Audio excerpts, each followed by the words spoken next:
good evening.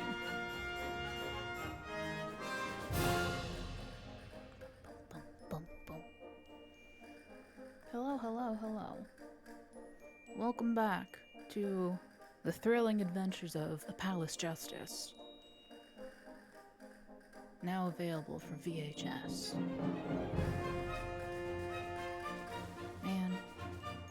Man, I've had such a specific nostalgia lately for CRTs and VCRs and such. Physical media, you know? Specifically in the form of cassette tapes and whatnot.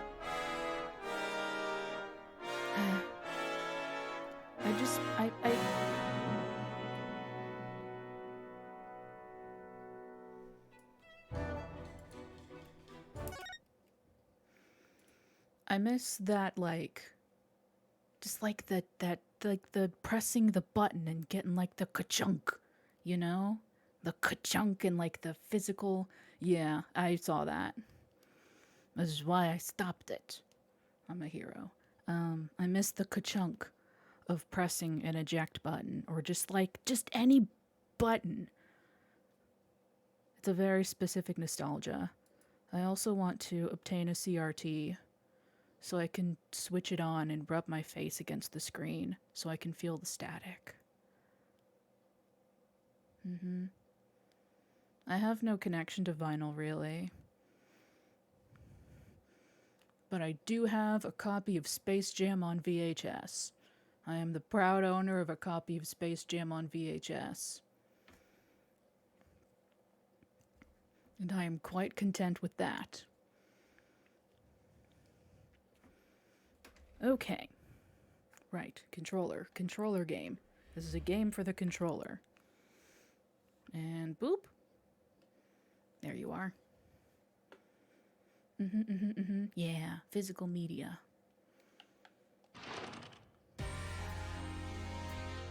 Okay. Yeah, sure.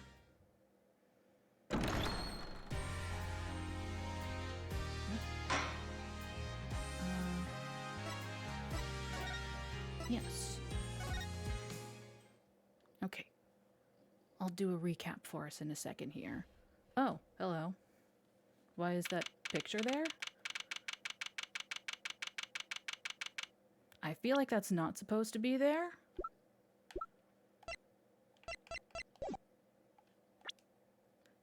Let me...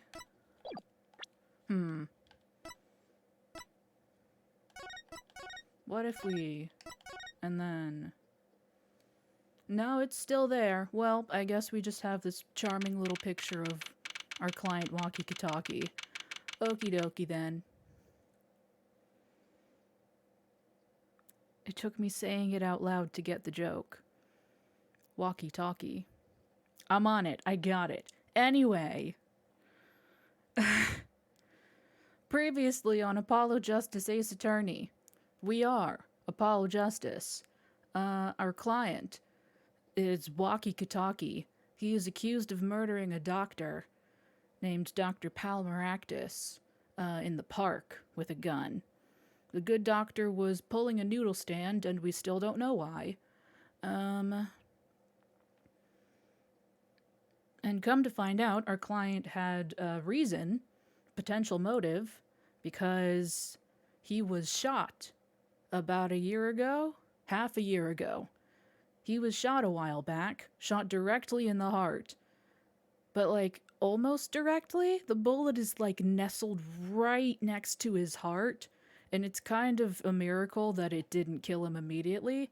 But now it's been it would be basically impossible to get it removed. And so now, because of the natural motions of the human body, it's schmoovin'. It's moving and schmoovin' closer and closer to his heart. And basically he's a dead man walking. And he found that out recently, and that's a potential motive for him to kill the doctor, who was supposed to take the bullet out and didn't. And just didn't mention that the bullet was still in there. So that's fun. And we found a pair of shoes. We found 2 pairs of shoes. We found some slippers that were definitely at the scene of the crime. and we found some attractive sandals that belong to our client's fiance, Miss Anita Tiala. So that's a little sus. And more importantly than any of that, we met our designated opponent for this video game, vaguely German dreamboat, prosecutor by day, rock star by night, Mr. Christoph Gavin. Oh, swoon, twirls hair. Anywho, I really don't think that picture is supposed to be there, but here we are. Oh, June 17th, 9:52 a.m., District Court Defendant Lobby number 2.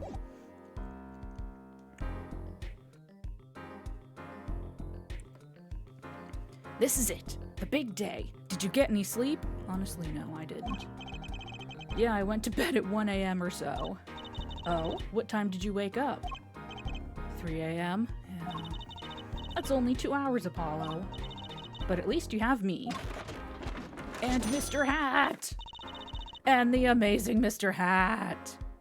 Yeah, I don't. If it's still there when we go into court, then I'll try restarting the game or something.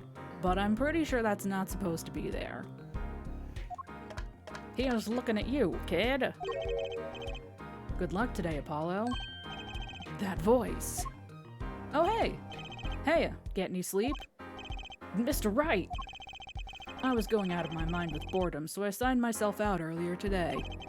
Somehow that place makes fake piano playing at the Indochine pasta joint seem almost fun. Daddy, do you know who Prosecutor Gavin's witness is today? Take a guess. How about Little Plum? That Sherman tank of a mom? Nope, guess again. That's too bad. You know, speaking of moms, you need to find... Trucy? You need to find me a new mommy one of these days, Daddy. It's barely morning and you're at it already, Trucy. Okay, see, this is why I don't buy their father-daughter relationship. So, Mr. Wright, do you know who the prosecution's witness is? Alita Tiala, your client's fiance. She's gonna be a witness?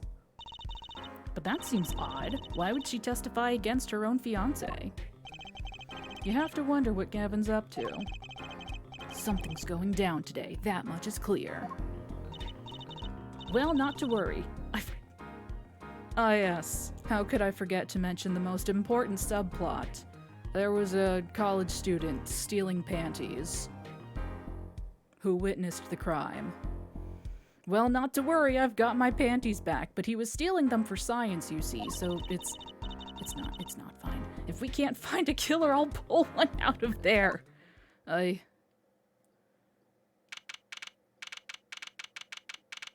That's super not supposed to be there still. June 17th, 10 a.m. District Court Courtroom number 4? Yeah, no, I'm gonna... Okay, hang on. No, don't save.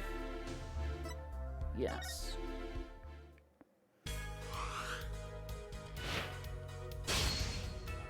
Okay.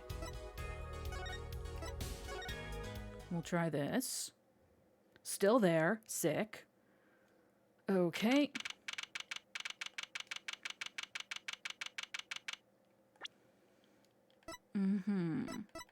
Consultation.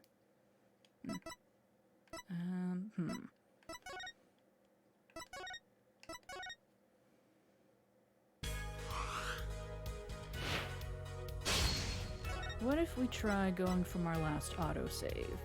That doesn't help us because we made a new autosave just now. Okay then. What if we closed the game entirely? I don't know if it'll help at all. We have a mysterious port. I guess it's a glitch? I'm hoping it'll go away. But, we just have a picture of our client floating in the upper left-hand corner of the screen. I don't know why. Oh yeah. Some of the contents of the games in this collection are presented as originally something to preserve something. Just Ted. Okay, what if we go from here, yeah, and then here, and here, and then here. No, it's still there.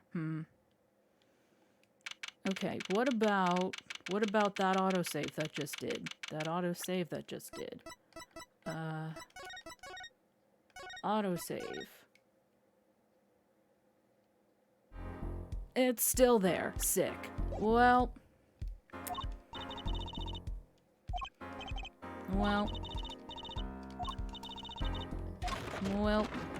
And we gotta mash through this text again. I was looking at you, kid. But we do get to see the amazing Mr. Hat again, so that's a plus.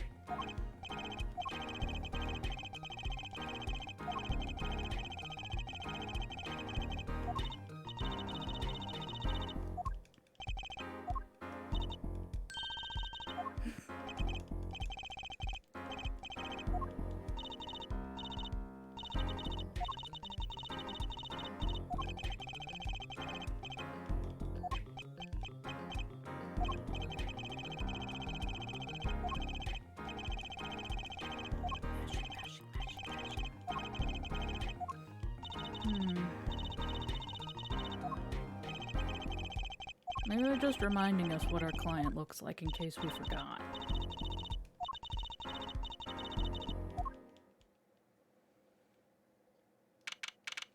Alright, well, June 17th, 10 a.m., District Court, Courtroom number 4. Court is now in session for the trial of Walkie-Talkie, as pictured on the screen. The defense is ready, Your Honor. Prosecution is warmed up, and it's a sold-out house. Very well. To recap, while yesterday's witness seemed more guilty than any other party, guilty of panty snatching. Oh, yesterday's witness. We did find out one thing for certain. There were 3 people in the park at the time of the murder. Oh boy, the witness, the victim, and the defendant. Correct, Herr Judge. And today I'd like to do something a little new age. I'd like to look at this horrible crime from the outside. The outside? The acquisition of the murder weapon, the preparation for the act. Our poor defendant told all, you see. To his betrothed. His betrothed? His fiancée, Herr Judge. His partner for life, with no chance of parole. I mean... Very well, you may show the, lucky lady to the stand.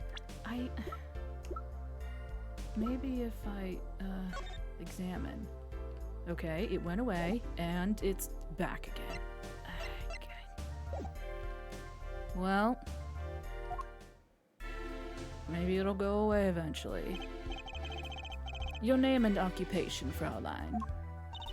Alina Tiala. My occupation is future wife. Ah, traditional values. I respect that. Too many brides these days can't even weave baskets blindfolded underwater. Underwater basket weaving.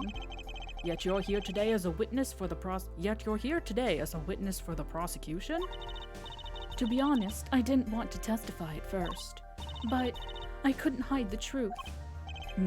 Honesty, another admirable trait. Fraulein, is it true that on the day of the crime, the defendant, Walkie-Talkie, confessed his plans? His plans for murder?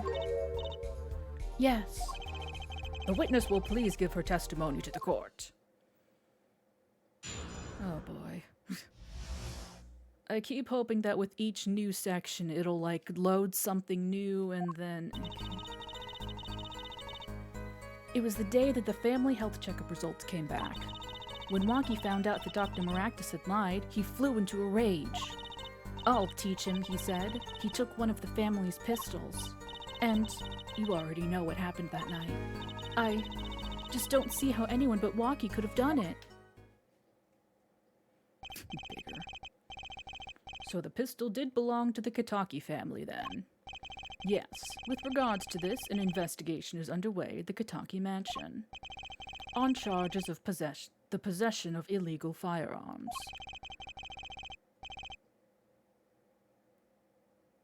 Reset the chapter. It's Walkie Kitaki, our client. This guy right here. You reset the chapter. Well, we just started a new chapter. Let me see.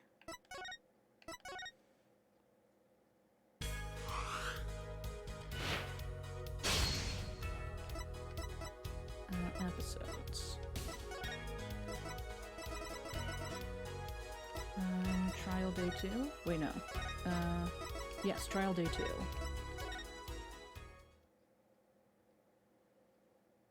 Hey, we're in luck, except oh no, we're good. Wonderful. Thank you.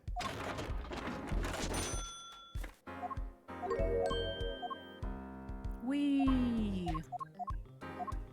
I should have gone to the next chapter point, but it's fine. Just wanted to be safe. Whee!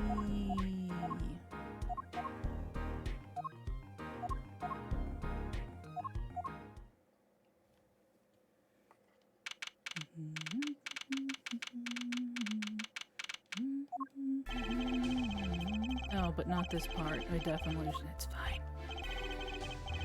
Oh no, we get to look at Prosecutor Gavin some more. Whatever will we do?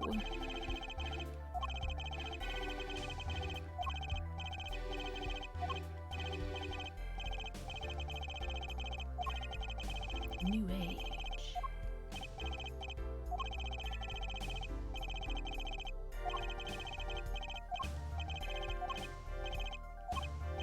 Trove.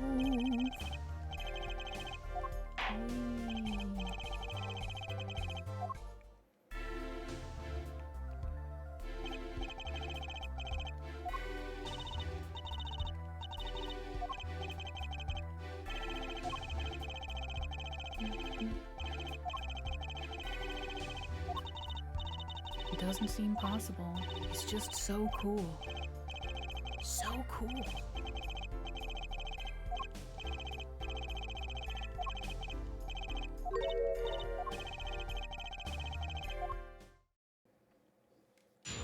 Okay.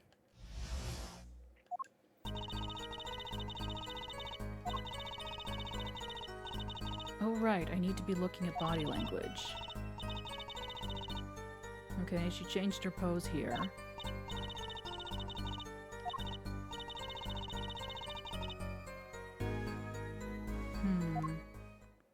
Maybe she's blinking more? The one Kentucky family,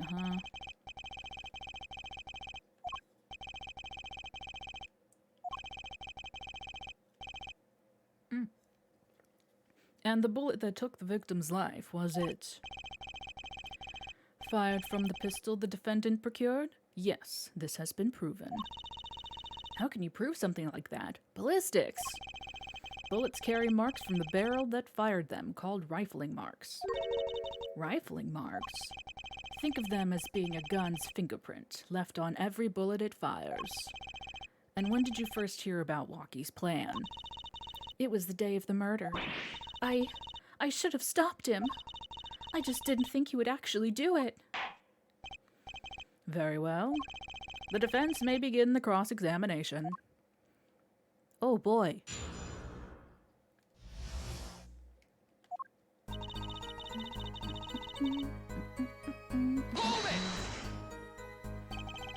That was the day of the murder, correct?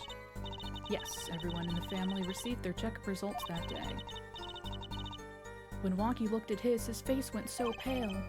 But of course, he had just found out he had a bullet in his chest. So you were there at the time. Yes, poor Walkie.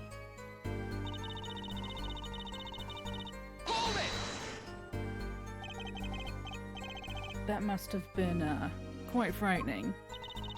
He was furious. He ripped his report up into shreds. Incidentally, I had to request another copy to file as evidence. A bothersome chore, but one I performed without complaint. Until right now. Walkie's at an age where he's hard to control when he loses his temper. He is 19, and you are 21. I mean, that's not much older, lady. Of course, that little bit of instability is so cute. Great, now he sounds like a psychopath. I'll teach him, he said. So is it easy to take a pistol from the house? Not really, I think. There's a system in place to limit access. But Walkie's a special case, being the next in line. Perhaps his treatment was a bit too special, yeah? Well, maybe he is a bit spoiled. I hear he got amazing presents for his birthdays. Last year was a switchblade made out of chewing gum and a chocolate gravestone. A switchblade made out of chewing gum and a chocolate gravestone. Why? That's the... Sounds like he has a taste for sweets and danger. The point here being that Walkie had access to a pistol. Wait, hey, tell us again. What happened? Meaning the murder. I tried to stop him, I really did. But Walkie wouldn't listen. Our defendant was nothing if not determined, it seems. The last thing you should do is blame yourself, miss. I just don't see how anyone but Walkie could have done it. How can you say that for certain? How? Objection! Herr Forehead, you will refrain from badgering the Fraulein. Fraulein? Frau. It was the defendant, Walkie, was it, who took the pistol from his home. We know this for a fact now. I suppose we do. So, how could anyone else have used this pistol to shoot the victim? They could not. Simple logic, yeah? That does seem to be the case. Does the defense have anything to say regarding this point? Could someone else have used that pistol? I mean, I feel like there has to be another. But do I have the evidence to back it up? I'm just a mean brother from outer space and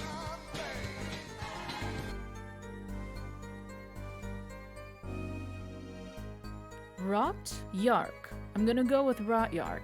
No! You motherfucker. Get out. Shoo. Shoot. Be gone. Blech. Patui. Blech. Doesn't matter how your name is pronounced. Blech. Patui. Blech. Blech. Blech. Blech. Blech. Blech. Blech. Be gone, bot! Based on your testimony, there was clearly another. One other person had access to that pistol. What's this? Interesting. Let's ask the defense then. Tell the court who this other person with access was. Ah, fuck. I mean...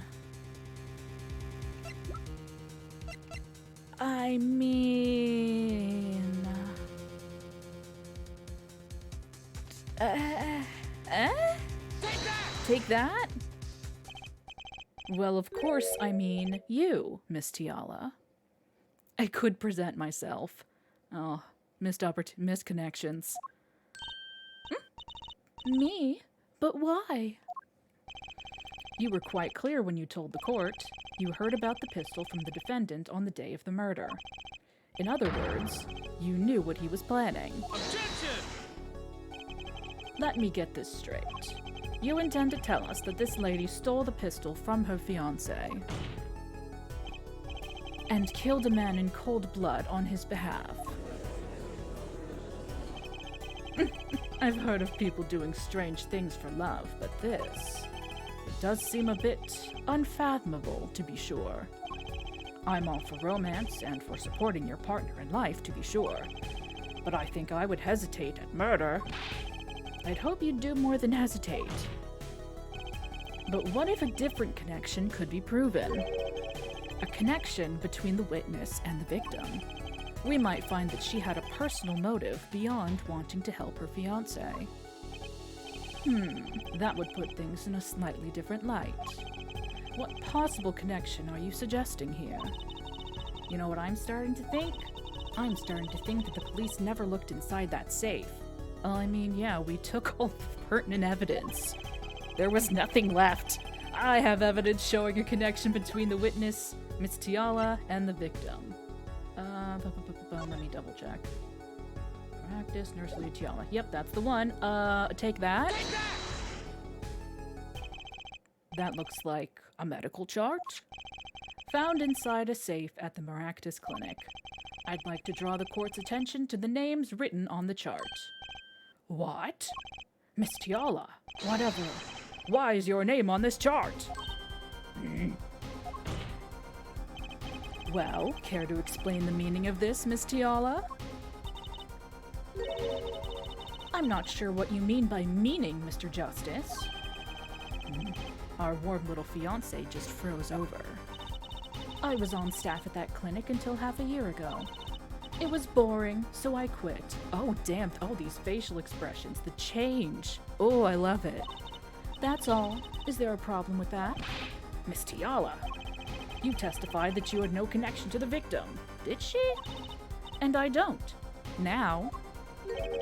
Now? I quit half a year ago, didn't I? So there's no connection.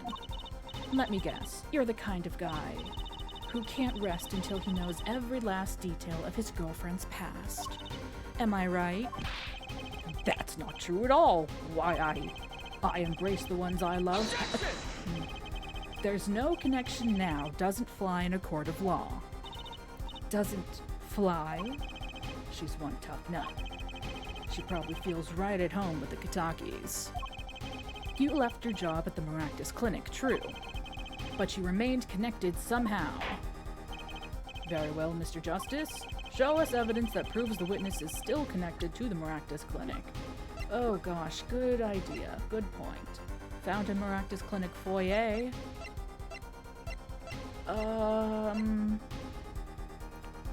Take that? Take that! These sandals were found in the Maractus Clinic lobby. They're yours, aren't they? Ah! Well, who knows? I'm sure there are lots of people with those sandals. You're wearing an identical pair right now.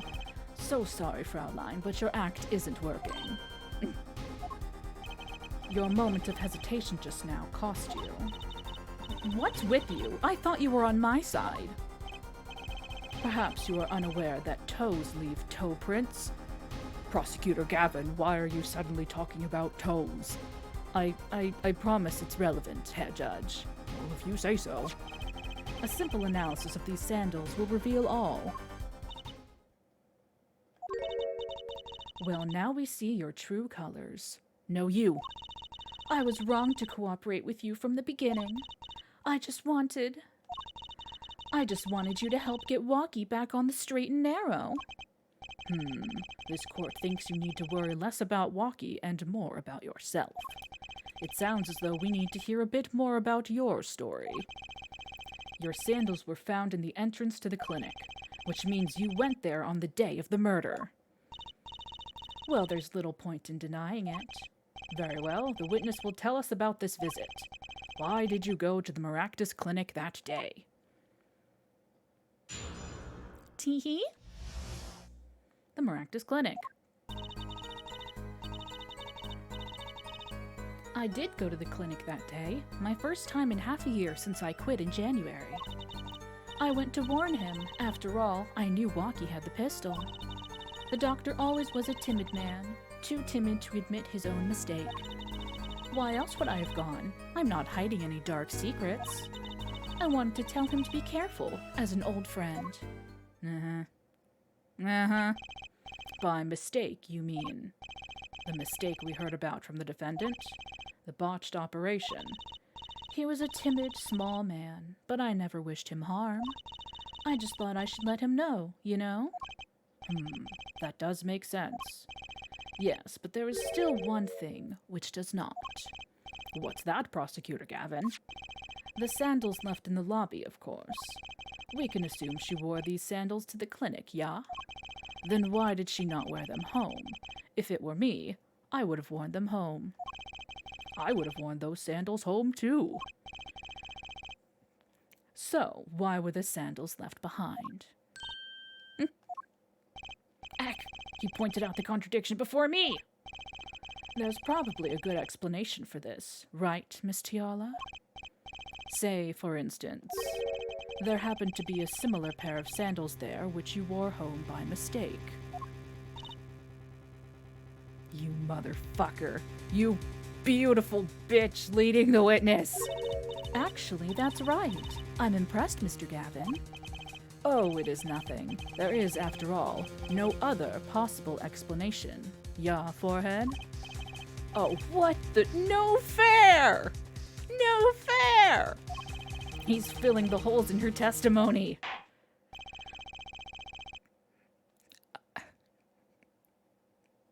Not gonna— Nope. No, no, no, no, no, no, no, no, no.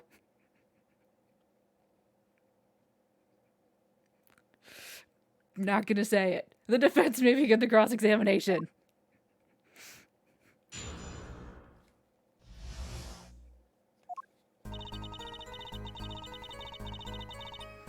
Hi, Jeb. How are you?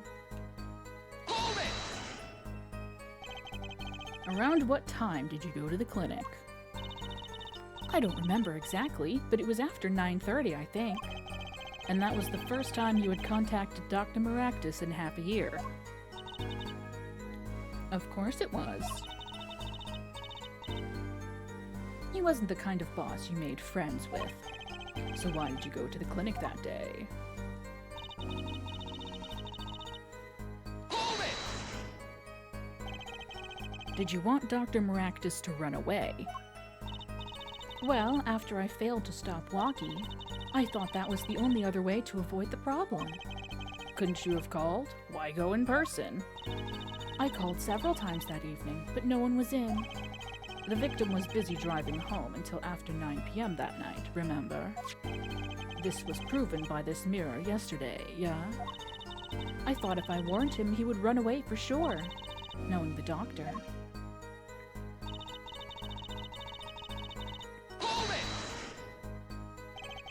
You mean that act of malpractice on Walkie, correct? If he had just told Walkie the truth in the beginning, none of this would have happened. True, that operation was the start of this whole affair. Oh, of course, if you'd told him, he might have been erased by the Kitakis much earlier. A disturbing thought. We know that the Maractus Clinic had ties to the Kitaki family. He probably couldn't have gone to the police, even if he wanted to. That's why I knew I had to warn him.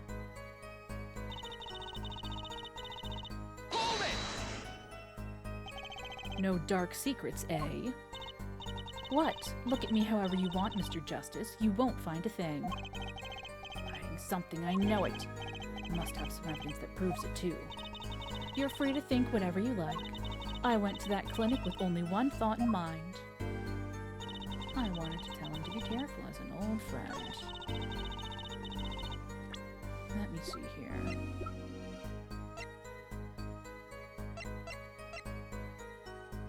Not hiding any dark secrets. She's also hiding red hearts, blue horseshoes, rainbows? Are those the— is that, can I see the reason why the kids love Lucky Charms Crunch?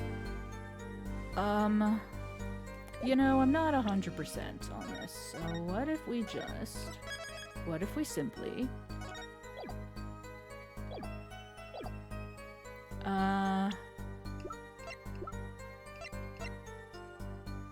objection? Objection! No. Okay. Yeah, no, I didn't think so. Not any dark secrets. Whoops. Okay, I didn't mean to do that. Yeah, follow your nose to the silly rabbit. Be careful. Then you'd be betraying Walkie, wouldn't you? No, I did it for him, for us. She went to warn him so that her fiancé would not have to commit such a crime, yeah? I didn't want them to take my Walkie away. There's no way she went to that clinic just to warn him. Do you know why she went, Apollo? Time to figure out what really happened at that clinic, and fast. Huh, okay.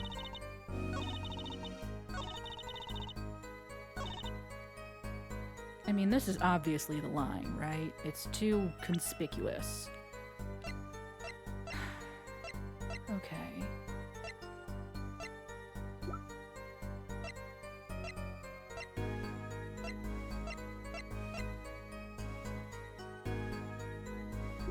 We don't have anything that ties her to the lamp. Even though I'm fairly certain this right here. It looks like lipstick. Marathon stain. Red marker. Yeah.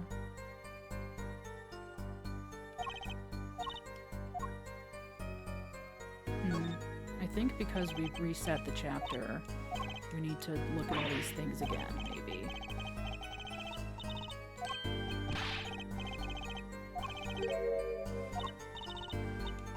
Magic blood.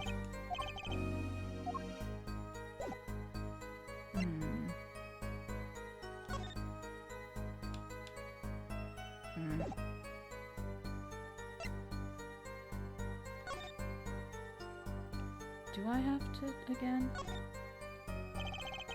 Toe prints match, which means the sandals and the slippers were worn by the same person. The slippers are from the Marcus Clinic. These have to be connected to the crime.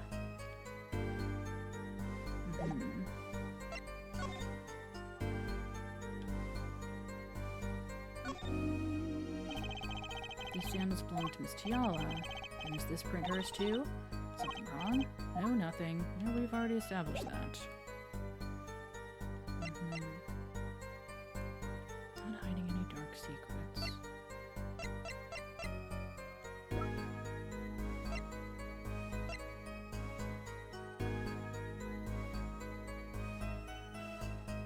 I mean, this is a stretch. But we could argue that she was keeping the secret of being I don't think this is it, but what if it is? It was! What do you mean? This chart was found inside a safe in the doctor's office. Yes? Why would this one chart be in that safe? Miss Tiala, you know why it was, don't you? Mind filling me in? Dr. Maractus didn't have the leisure of making mistakes. That's why he wrote up a false report and kept the truth locked away. Bad, Herr Doctor. And this is where you come in, Miss Tiala. First try palace, indeed.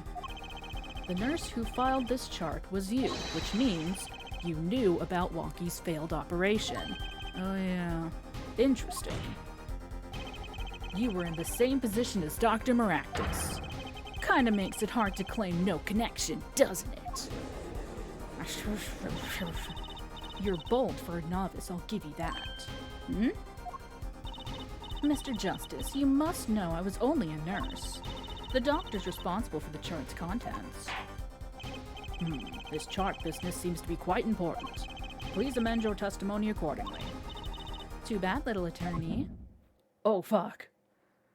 I see it. I see the cosmos.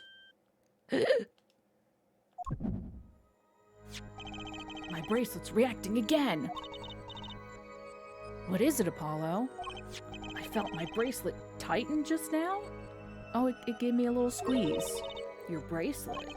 Just like yesterday, like you said. When a witness is unsure of something, their nervous habit gives them away. But I can't see anything, Apollo. Eh? Then what's my bracelet reacting to? Wait, maybe. Yes, that has to be it. What has to be it? Your senses, Apollo. They must be sharper than mine.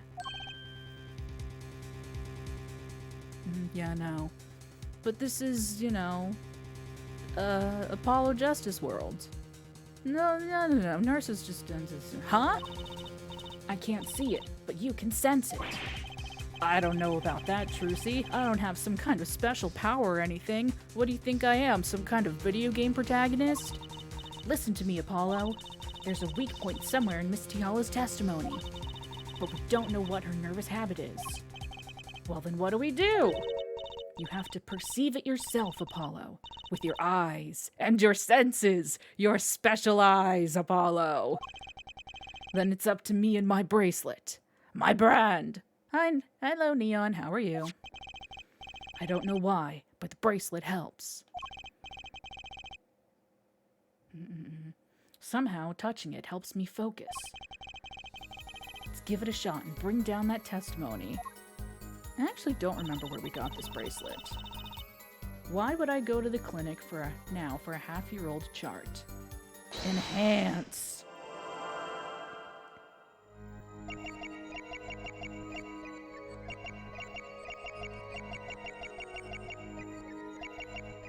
Ah.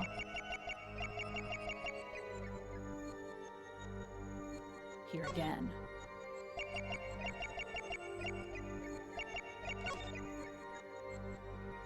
Gotcha. Gotcha!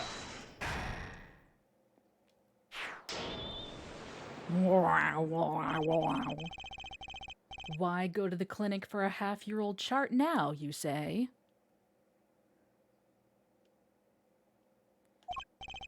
But you know why you would go now, wouldn't you?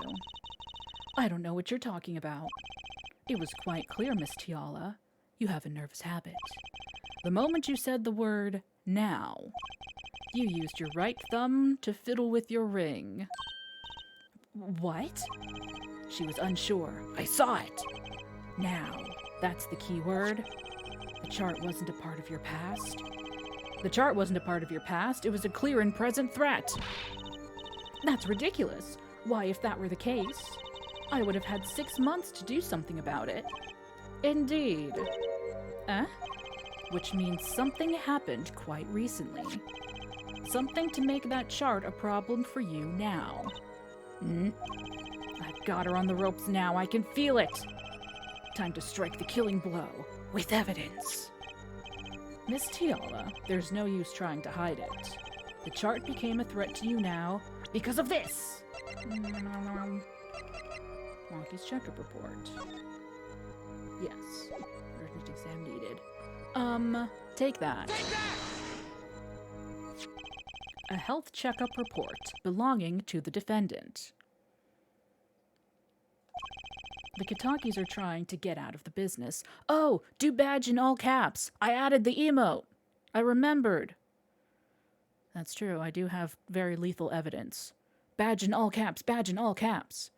I remembered.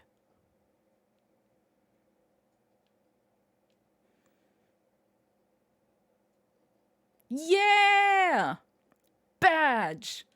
The Katakis are trying to get out of the business. The health checkup this month was their first ever. What did you think when you heard about this? Oh, nothing. Why should I think anything? Oh, I would think you were positively beside yourself. Because you were afraid. You knew what Walkie's chest x-ray would reveal. A full half year had passed since the operation. You thought you were home free. When the chart came back to haunt you, like a spooky ghost. Ah! Gotti.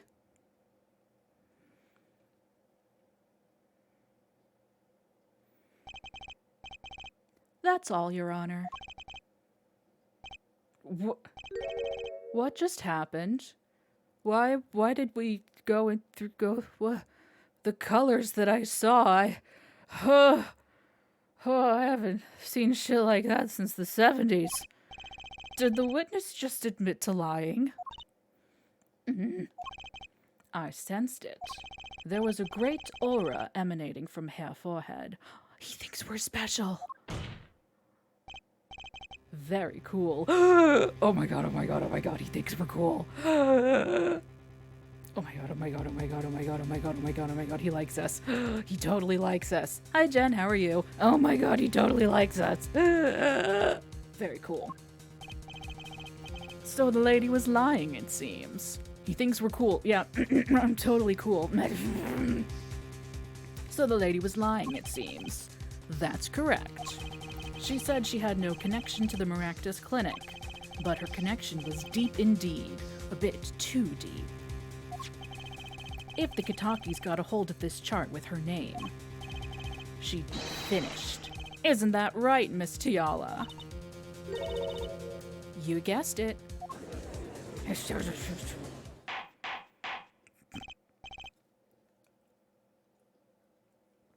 Order. I did it! I broke her testimony! Amazing, Apollo. I didn't see it at all. Daddy was right about you. Wait. Miss Tiala? It's true, that chart was bad news for me. That's why I went to meet the doctor that day. But that's all. I told him about Walkie and went home. It appears this cross-examination is far from over. What? She hid the truth from us. This is clear. Yet, it is not clear that this truth has anything to do with the case at hand. Very well. The witness will add this to her testimony. Why can't we just get a new testimony and we'll have a bit more cross-examination? Yarr, I was so close. You're still close. Keep on her, Apollo. Nothing happened at all. I warned him and left.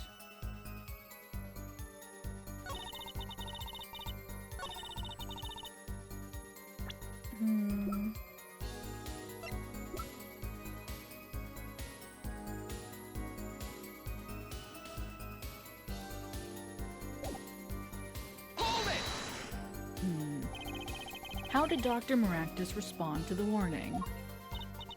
Oh, he was quite surprised. Panicky, even. Who wouldn't be scared to learn a Kitaki was after them? Incidentally, this court is not afraid of any mobsters. Why, we had a life-threatening situation just yesterday, right here in this courtroom.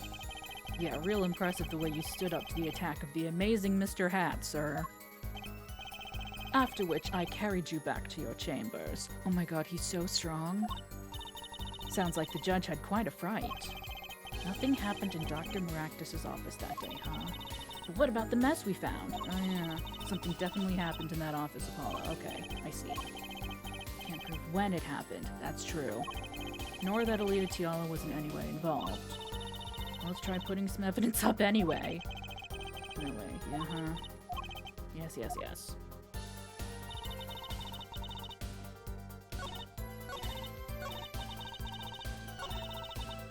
Alright, well, present the evidence anyway. Objection? Objection! Fuck. Ah, hell.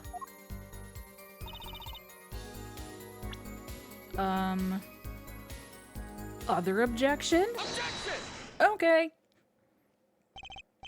You say nothing happened in the doctor's office. I disagree. Take a look at this! What's that? It looks like a squished up ball of clay. Kinda like you, actually. Rude. This bullet was found in the Maractus Clinic office. Something did happen in that office, Miss Tiala. Objection! Enough of this joking around. The police investigated that clinic. Objection! They did look in the safe! Ah, but this was stuck inside the doctor's safe. And I stole it! Inside the safe. Oh my god, we finally got his nervous animation. I guess the police didn't check that far. Objection! But there is a problem. How can you say that bullet was fired on that day? Objection! Weren't you the one who explained rifling marks to us? Oh, the second bullet! The pistol was taken from the Kitaki mansion on that day. If the marks on this bullet match the murder weapon, then that proves a firearm was discharged in that office on the day of the murder. Not bad, Herr Forehead. Bailiff, have this bullet analyzed immediately. 30 minutes later, a report arrives. The rifling marks on both bullets are identical. Well, it seems as though the bullet in the safe was fired from the murder weapon. And we all just sat here for 30 minutes twiddling our thumbs, I guess. Perhaps the defense would like to state their position. The bullet in that safe proves one fact. A pistol was fired in that office on that day. And at the time of the firing, the safe was open. The safe which contained the top secret chart. Do you think someone was threatening Dr. Maractus in order to open the safe? Only one person was in a position to do such a thing. Our witness, Alita Tiala.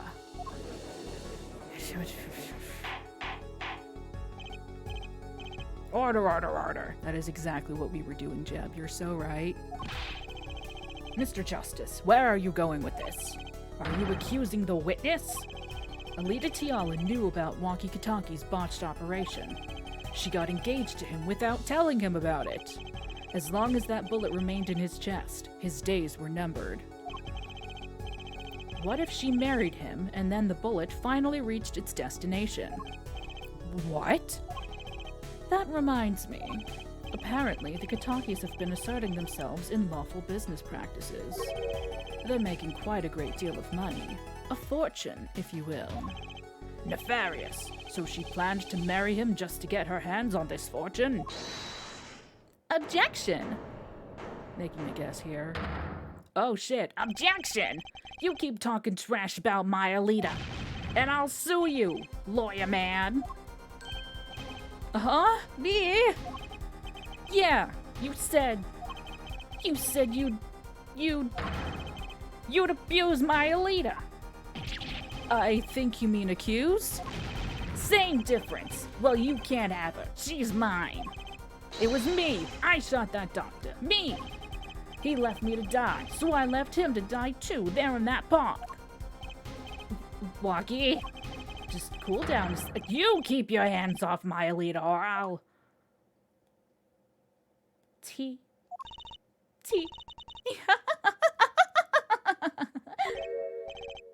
Miss Tiala?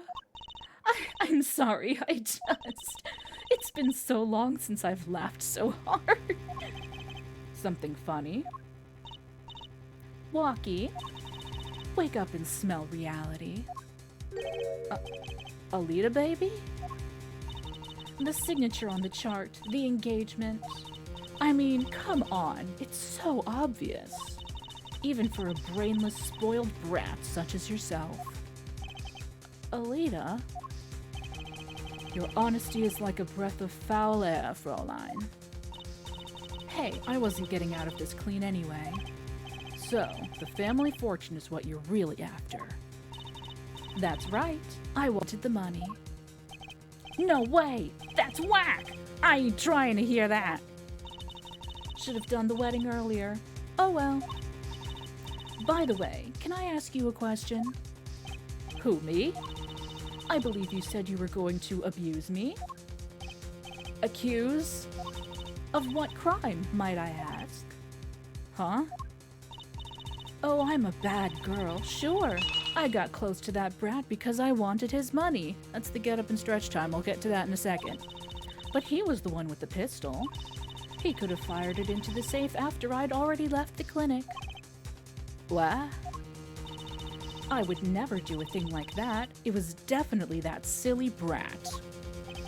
Wait, but... What are you talking about? Trucy? You had the most to lose if that chart was found. But I didn't have a pistol, now did I? Well, you could have taken walkies. You'd think he'd have mentioned that, no?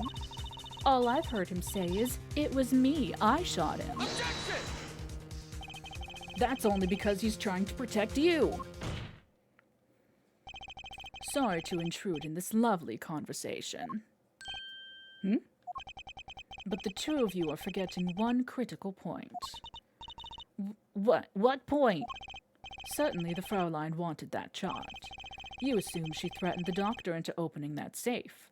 But then, wouldn't she have taken the chart? Oh, you see, that chart wouldn't have been left in that safe. Ack! He's right! And he's so smart and pretty. God, shit, damn it. Miss Tiala?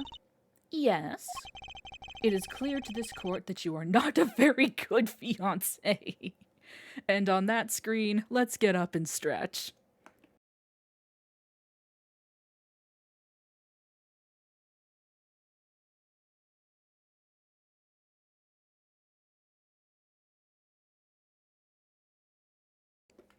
Both of you need to stop this instant.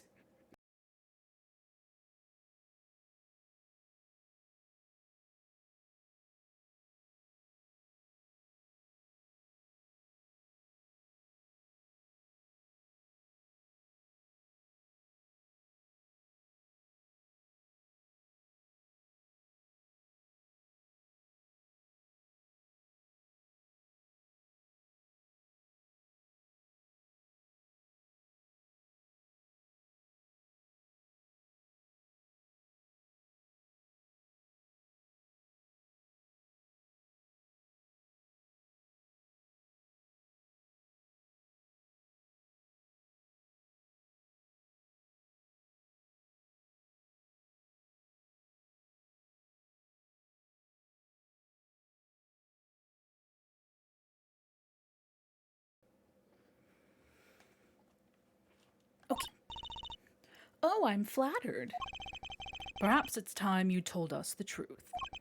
Tell us about yourself, including your actions and whereabouts on that day. Hang on, I got my cables all tangled. Shit.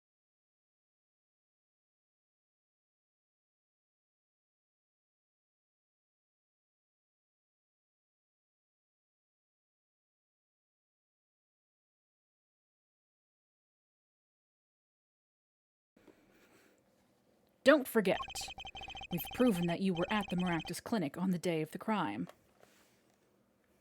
Sorry, I thought I put my headphones on backwards. We're fine. It's illegal, it's super illegal to lie in court. And yet,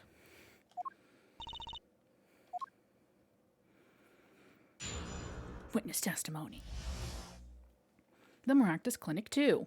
It's fine. Yes, I went to the clinic that day to speak to the doctor. I wanted that chart, but I failed to get it, so I went back to the clinic later. In any case, I didn't shoot him. You don't even have proof I stole that pistol, do you? And that brat was spotted in the park at the very moment of the crime. Frankly, I don't think it matters if Dr. Maractus was shot in the temple or not. It matters a lot. You went back later. That chart was dangerous, you understand? I needed to get rid of it. That's why I went that day. But you couldn't get the chart then, could you? And later that night, Dr. Maractus was shot. I heard about the shooting, waited a day, but then I had to go back. No easy feat with the cops all over the place. Ah, that was you? Thump, thump, thump. Apollo, that sound, it came from behind this door. Door. Someone's in there. There. A break-in. They left through that window. Oh. So you were the burglar. That was you too? If only I had one more minute. And then I could have opened that safe and gotten the chart. What? That's trespassing, and brazen at that.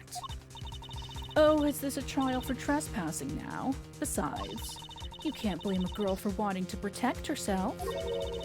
They are gangsters, you know. In any case, Mr. Justice, your cross-examination. Admitting the little crime to avoid the big one, eh? Classic. Cross-examination.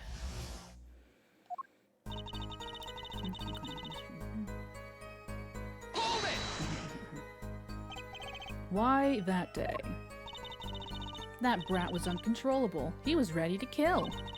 And that would bring in the police, and that chart would become evidence, and I'd be hung out to dry. But the police didn't check the safe, did they? Well, they thought the crime scene was the park. I'll make sure the responsible parties feel the heat. Such sloppiness won't be tolerated, yeah? I'm kind of thankful for that sloppiness myself, actually. And that chart. Define later. When I heard what happened, well, I was too scared to do anything that day. So I waited until the day after. The 16th, was it? My birthday. Of course, you and that meddling kid had to get in my way. But why did Dr. Maractus keep that chart around? It was clearly dangerous for him. He could have burned it. Because he's a coward. The chart was his insurance. Insurance? My signature on that chart, to be more specific.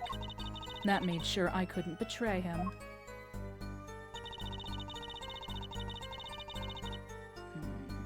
Do I have proof that you stole that pistol? Not at the moment. Unless I did. But you could have stolen it. That's not could have. Is this some new definition of proof? We'll ask Walkie. He'll tell us. Objection! Might I remind you, this is a cross-examination. You might want to keep your baseless theories to yourself. He's right, isn't he?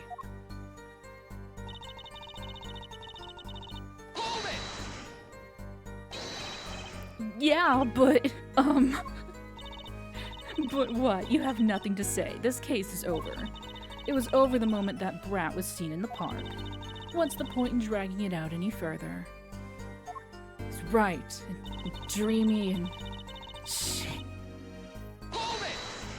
It matters a lot. The doctor was shot in the right temple, yes? So it seems. Let's review the facts again, shall we? To the diagram. If the killer shot from this location, that's the wrong voice. The bullet would have struck our victim square in the forehead. However, the entry wound was in the right temple. Yes, we heard testimony on this yesterday from that unfortunate man. At the time of the shooting, the witness was standing here. Bing, bing, bing, bing. Just before the gun was fired, he shouted. The victim turned his head to look and was shot. Objection! We proved that wasn't... Yeah, no. But that testimony was proven to be a lie. Because he was standing on the other side. Our egregious panty snatcher, Mr. Stickler, did witness the crime. But he was standing to the north next to the trash can where he tossed those panties. If Mr. Stickler shouted from this location, the bullet couldn't hit his right temple. Silly attorney. What?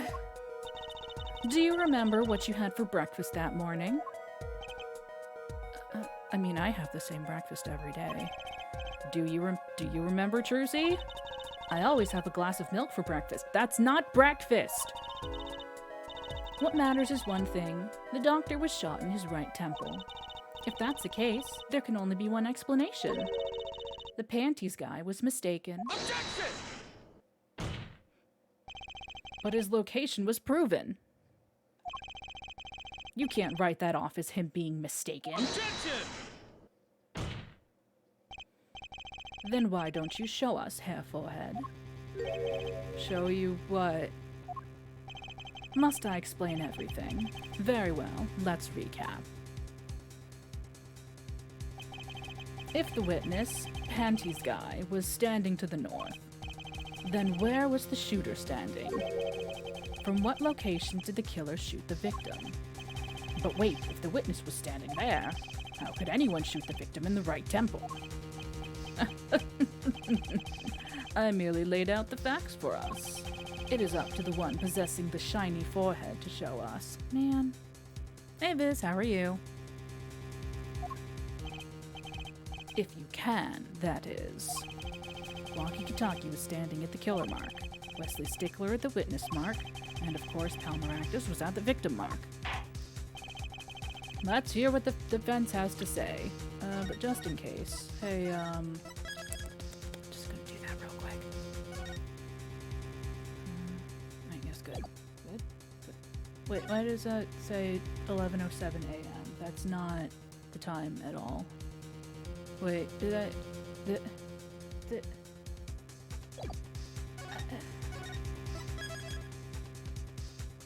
11:27 a.m. That's still not correct. It's fine.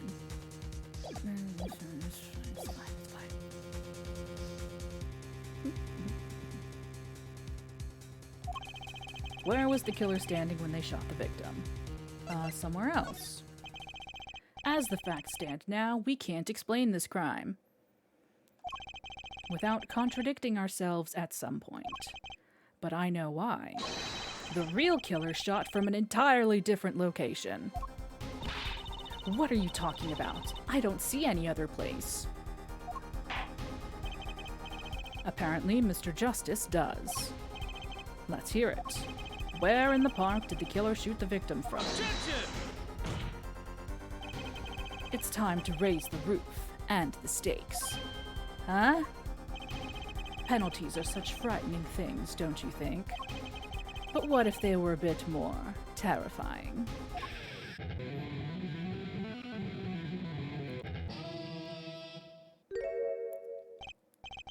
Like so. Oh my goodness, two? Double penalty? Herr Forehead wishes to take us in a new direction. Then he must be ready for the challenges ahead. He can, and it's diegetic. Diegetic? We can hear it. Challenge accepted. It's justice time.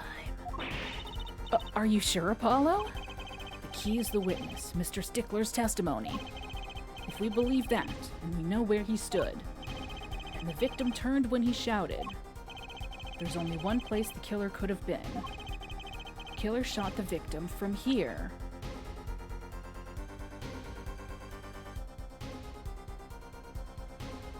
Was this bitch inside the noodle stand? I thought maybe she was like hiding over here next to the noodle stand. Was she in the fucking noodle stand? Can a person fit in there? Well, we just saved, so take that. Take that! I believe we all owe a debt of gratitude to Miss Alita Tiala. What do you mean? Thanks to you, we had a chance to review the crime. And this time, we were prepared. We know that Wesley Stickler was telling the truth. We should have listened to him from the beginning. I mean, I don't know about that. Wesley Stickler was standing next to the trash can when he saw the two men.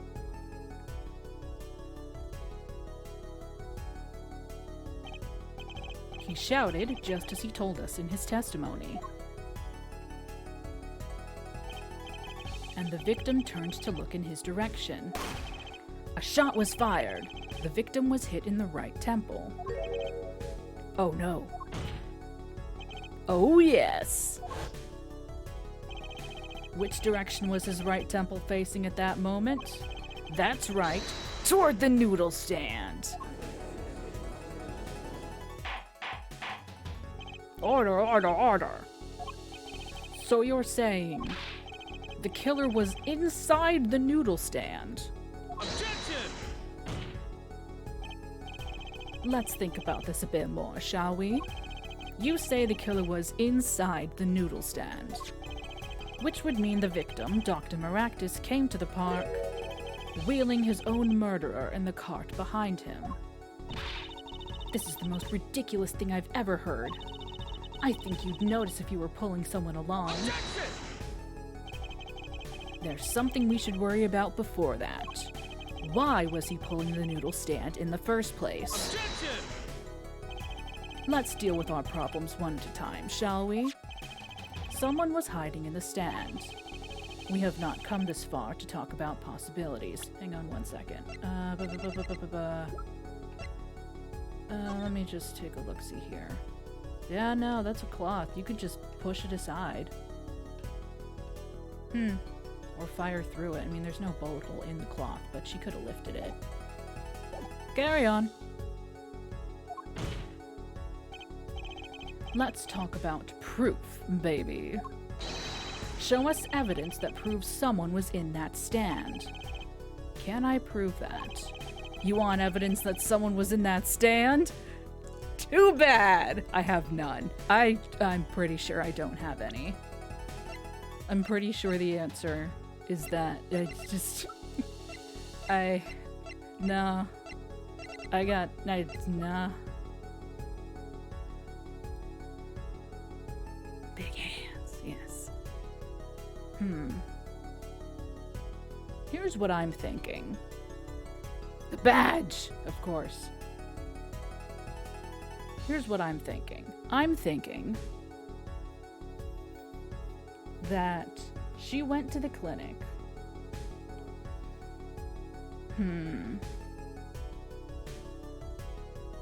She went to the clinic, threatened him with the gun to open the safe.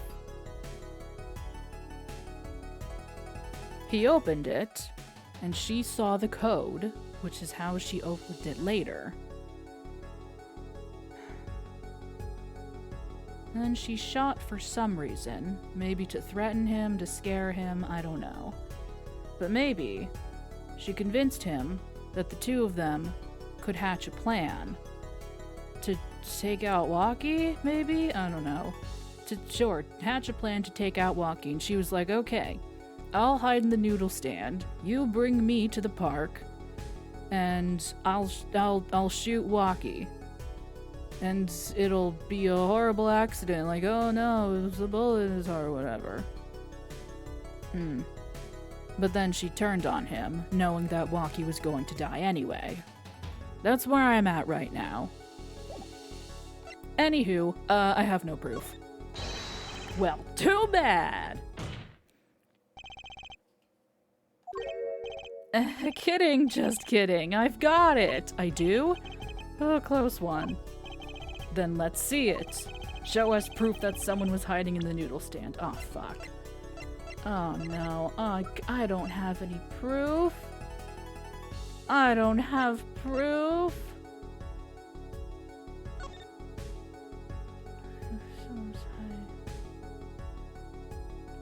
The bowls! Oh, the bowls! Oh, the bowls!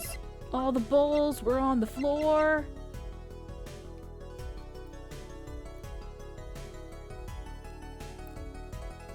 Take that? Take that!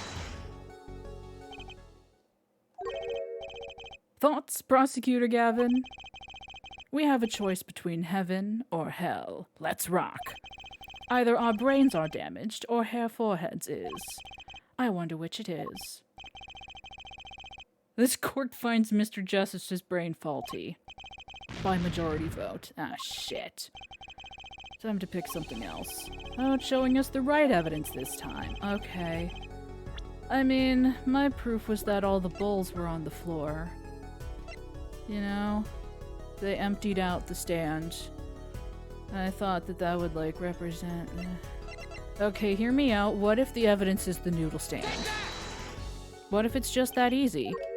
No, it's not. It's not. No. Governor Howell, let's rock. Oops. Oh, my brain. Oh, my brain. It hurty. Brain hurty.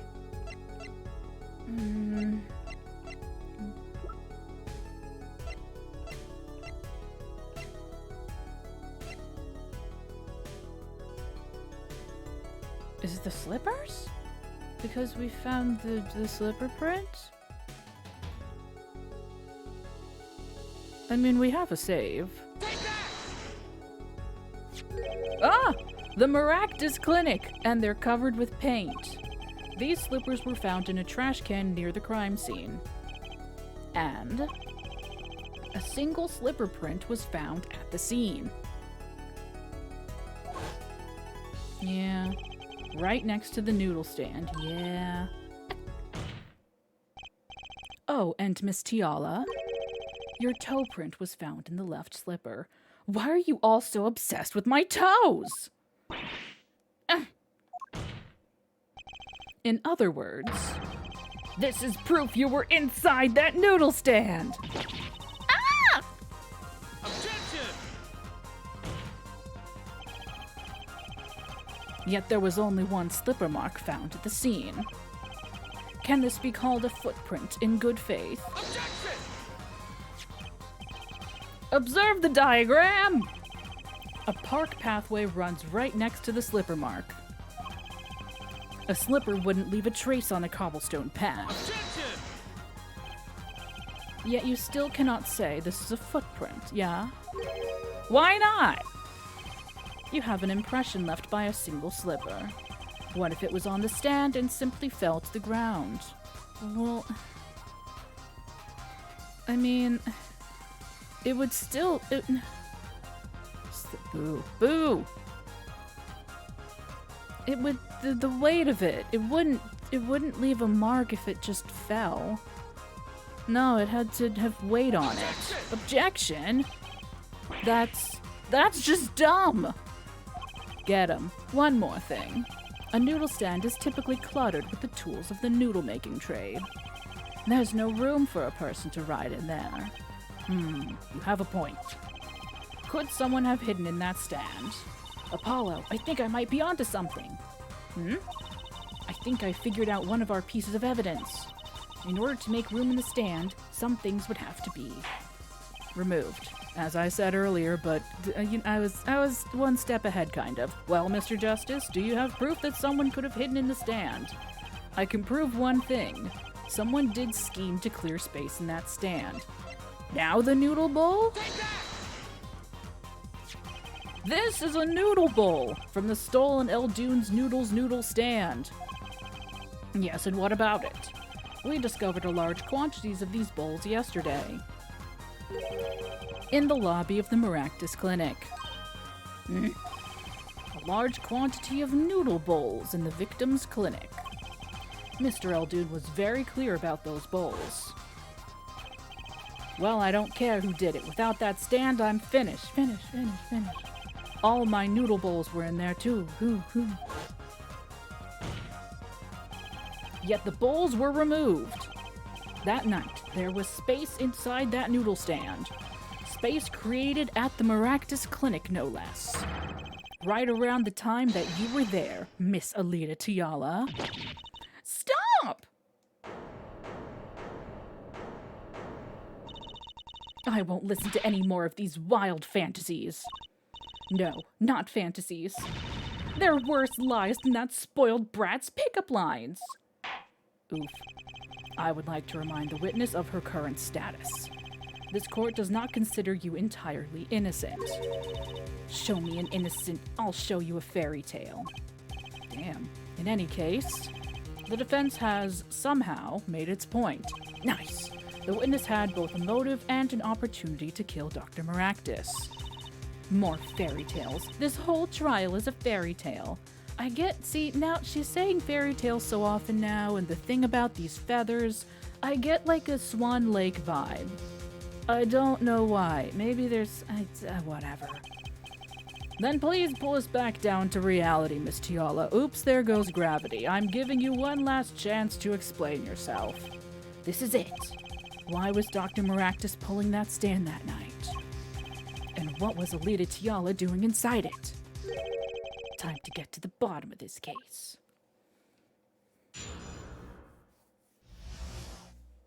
Tiala's explanation.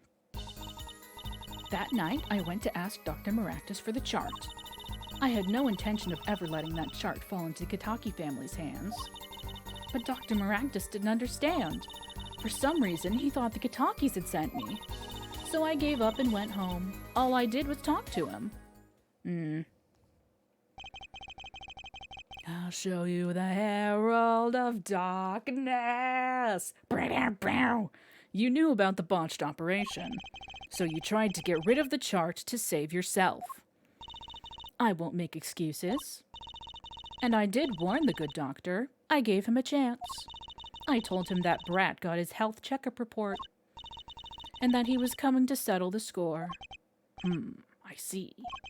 Very well, Mr. Justice. Begin your cross-examination. Yes, Your Honor. This is the last testimony. Do-do-do-do. Either I perceive the truth, or it's over.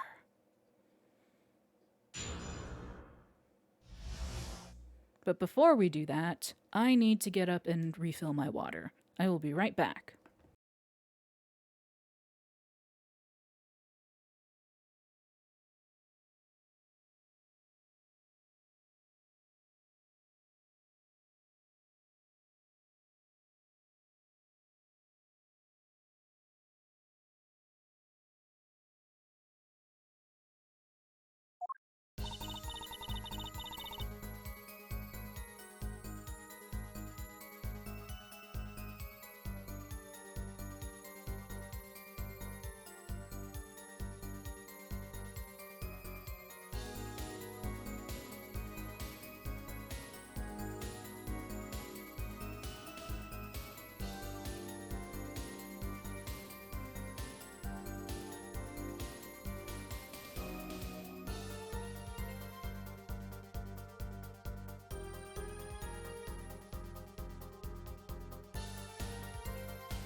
Okie smoky.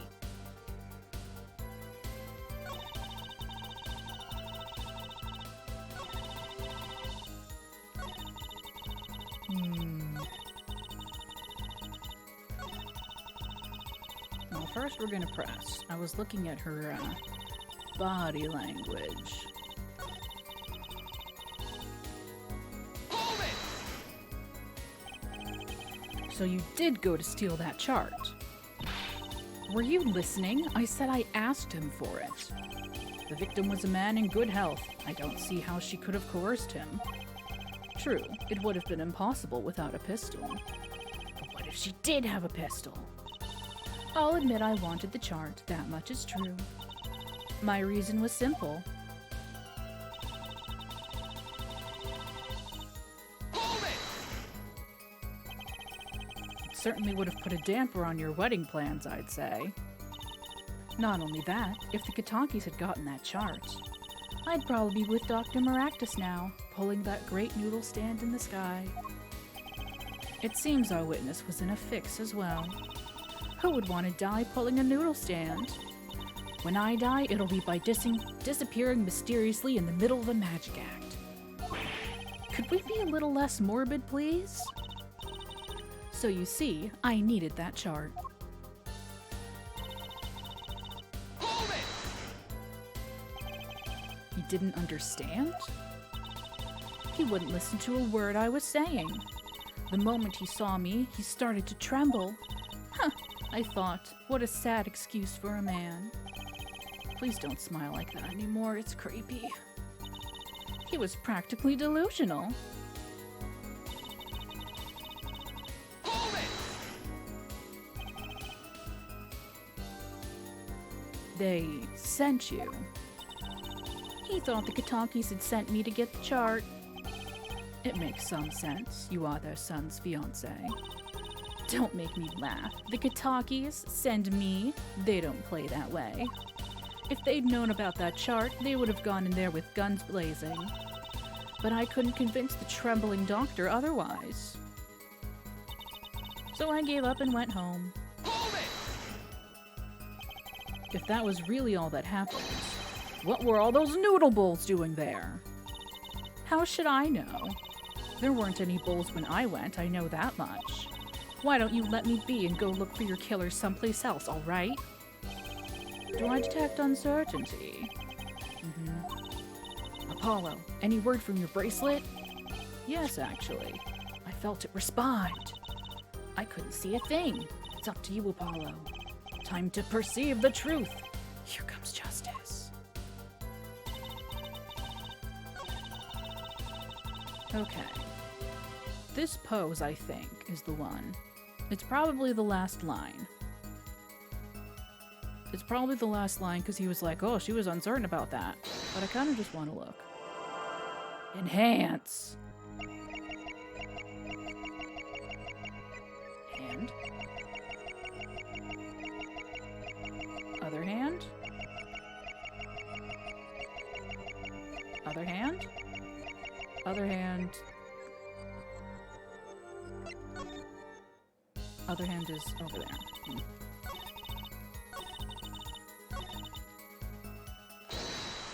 Enhance. Hand.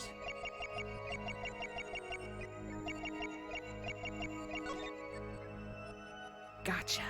Gotcha!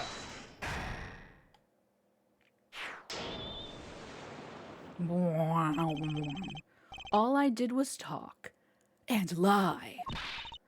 What? Show me proof. I'm pretty sure about this one. I think I'm getting the hang of this. A little slip in confidence, and they give it all away. In court, right? The proof is you, Miss Tiala. All I did was talk to him, you claim.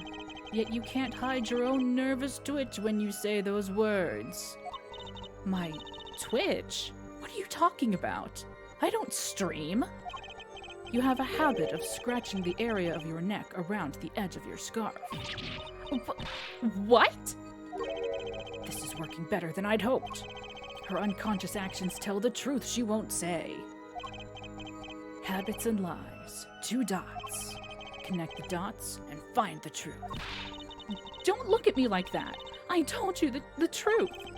It seems that when you recall what really happened in that office, you can't keep your hands off your neck, can you? It seems that nervous habits are unconscious reactions that manifest when someone is trying to hide something. I mean, I don't know about that in real life, but sure. You can't hide behind your scarf, Miss Tiala. Something happened between you and the victim in the Maractus Clinic office. And I've got proof that shows exactly what happened. Oh god, do I? Apparently I do. The lamp. The lamp? The lamp! The lamp. Take that! The lamp! What's that? It's a lamp. You're touching your scarf again. There's something unusual about this lamp. Mothman wins again. The bulb is broken, and there's a red splotch on the cord. Eh? Seeing how you hide your neck, I think I can come up with a plausible explanation for the lamp's state. Did he try to choke her with the lamp cord? Well, spit it out. This talking in circles nonsense is killing me. Very well. The answer is very shrimple, Miss Alita Tiala. Please remove your scarf.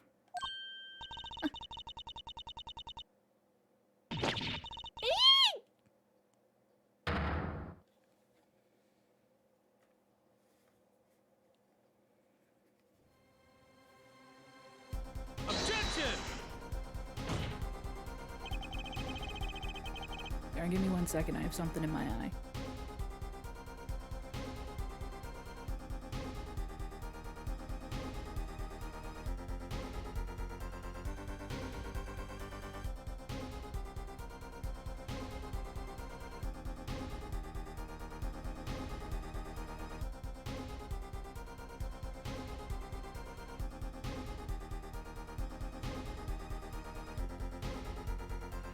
This is a trial to determine what happened in that park. Yet we seem to have drifted off target. Objection! We'll find out soon enough if we're drifting. As soon as the witness removes her scarf. I won't do it. This is insane. I'm an unrelated third party. You can't order me to remove my clothing. Miss Tiala, I'm afraid you've forgotten what's already been proven. What? Jeb, no. You're hardly unrelated. Please remove your scarf. No! No!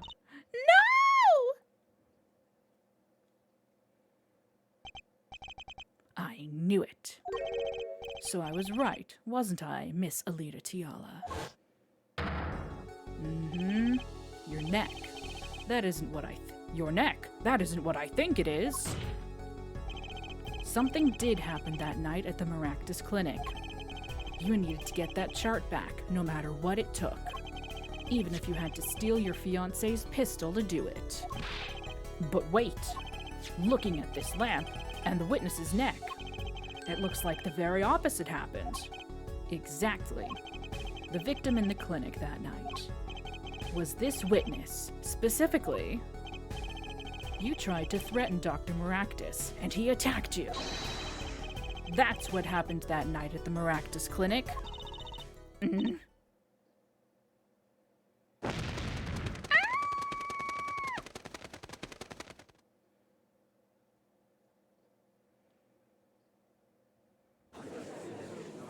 That's a lot of feathers. Someone's gonna have to sweep those up. Order, order, order. Will someone please tell me what really happened? I told you the truth already. I went to the clinic that night to warn Dr. Maractus. That gangster knows everything. He's coming for you. Looks like my clinic's seen its last patient. We have to get rid of that chart. Quick, open your safe. Give it to me. So you can save your own skin. What? I know what you're up to. You want in with the family. And if they see that chart, you're finished. Leaving me holding the short straw. But if I'm going down, I'll want some company. You. And what happened next? He jumped at me and knocked me to the floor. Then he took that cord. Pal Maractus was serious, deadly serious. He really tried to strangle me. I must have blacked out.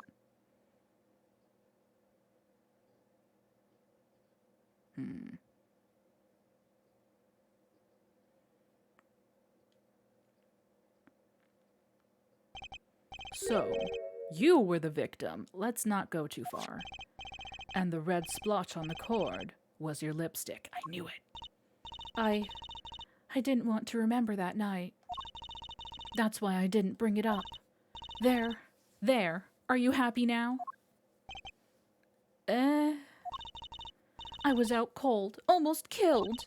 And you claim I then snuck into that noodle stand? But how could I? Ah! You really talked yourself into a corner, huh? Yeah, no. Well, one thing is clear. We now know what really happened at the Maractus Clinic. And it would seem that our victim was not entirely without blame himself. I'm sorry. I get so nervous just thinking of it, it's hard to breathe. I've told you everything. Can I go home now?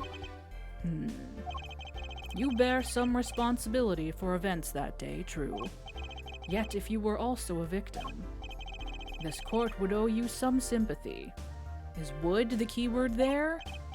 Well, Mr. Justice, I believe this clears up the remaining questions for Miss Tiala. When did this happen? It happened when we referred to her as a victim. Suddenly, everyone's sympathizing with her. I don't know what to think anymore, Apollo. I mean, is that it? Do we know everything we need to know about Miss Tiala? Very well. This finishes the cross-examination of this.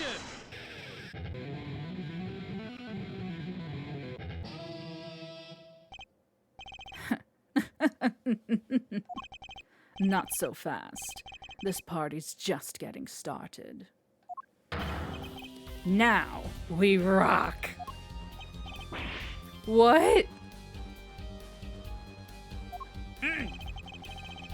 Those spikes on your head are softer than they look. Sir? Sir? Or do you not have the stomach to go all the way? You need to stop. Sir? Sir? Prosecutor Gavin, we're in public, sir. Palmer.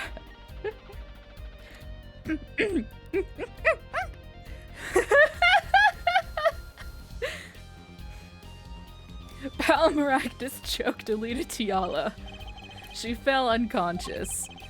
But what happened next? He's right. There is more we don't know. But she was choked hard enough to leave that mark. She would have been out for a while. Yeah, but why didn't he finish the job? Even still, what if it was her in that noodle stand?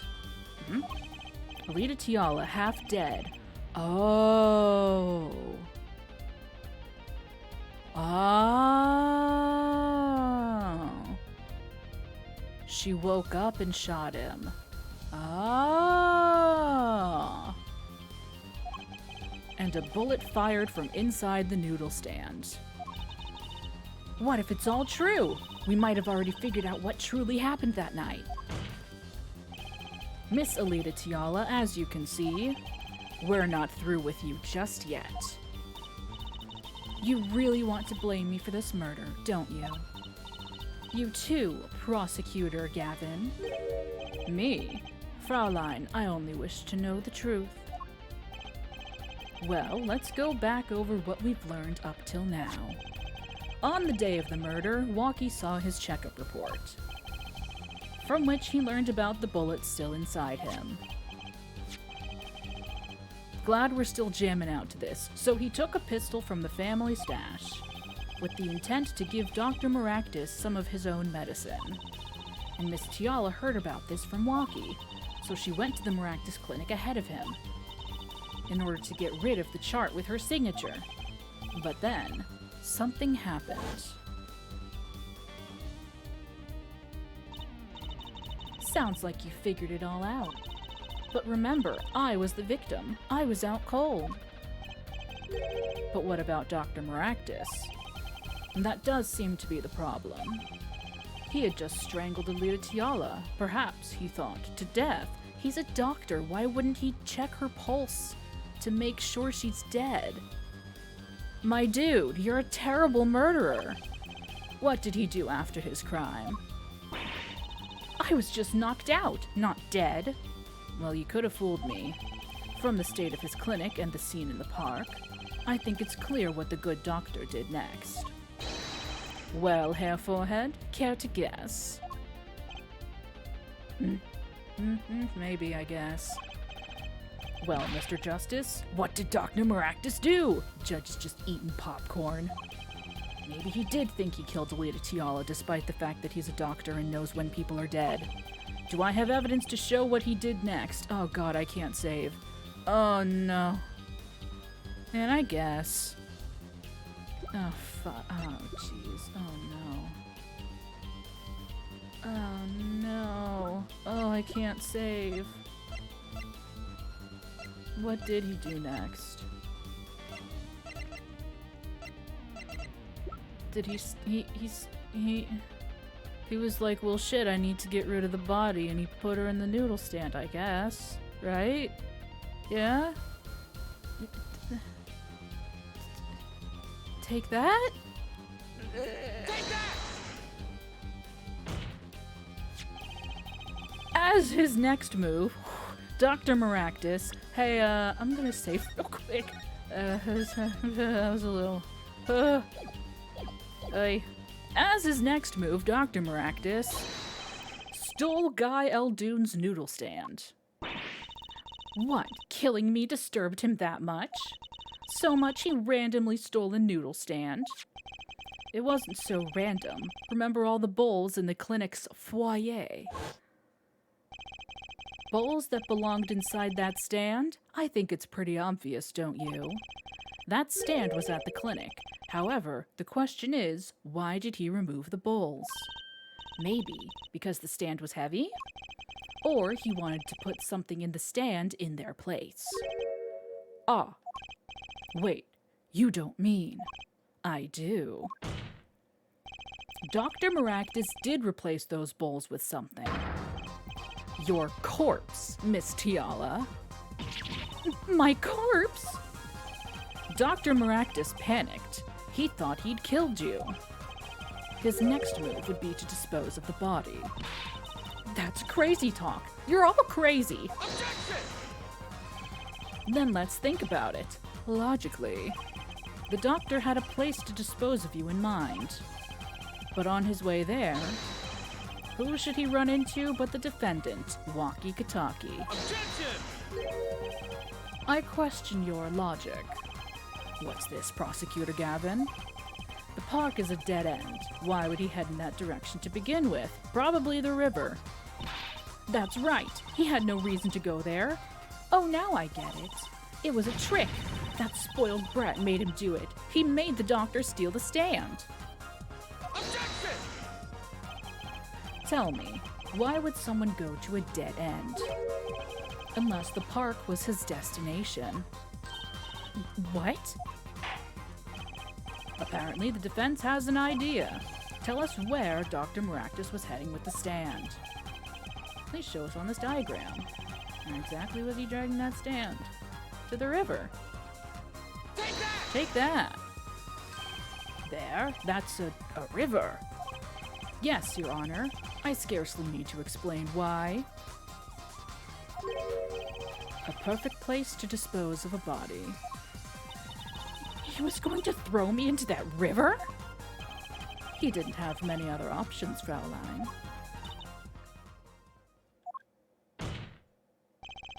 I believe this clears up all of the remaining questions. The victim pulling the stand and the defendant before him. And inside the stand, you, Miss Alita Tiala.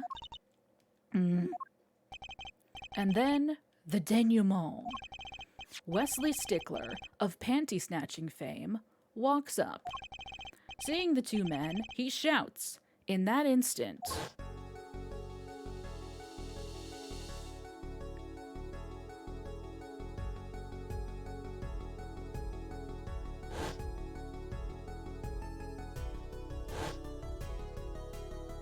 Oh shit.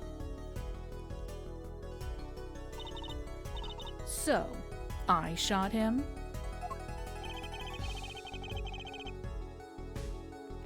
You were the only one who could have stolen Waki's pistol. It had to be you. Well, Miss Tiala. Nice work. You mean I'm right? I mean you've done a fine job dreaming up a story. To get that spoiled brat off the hook. You're the one who's dreaming. Apollo's backed up everything he said with facts. If you're so sure he's making it up, give us another reason. Why was Dr. Maractus pulling that stand through the park? Who knows? But there's one gaping hole in your logic. I think Mr. Gavin knows whereof I speak. Where of what? I can't believe she's still trying to deny this. Is this true, Prosecutor Gavin? Must I always be the one to point out Herr Forehead's errors? Oh, maybe there really is something. I believe the Fraulein speaks of Herr Doctor's car. His car? That's right. The Maractus Clinic has that big garage, in which sat a green sports car, was it? Why would he steal the stand in the first place? If he wanted to carry a body, he would have used his car. And so we find our victim without profitable cause to steal that stand, and our defense without a case. Objection? I have an idea. You know that green car? I bet it wouldn't run. It was broken. Ah, what an excellent counter-argument, Fraulein. Hey, remember last stream? In game yesterday?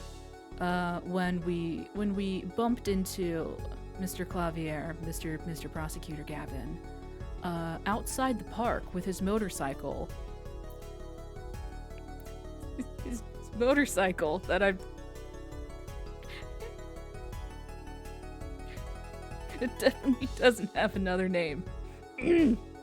And he was like, "Oh man, the muffler is fucking jammed or whatever."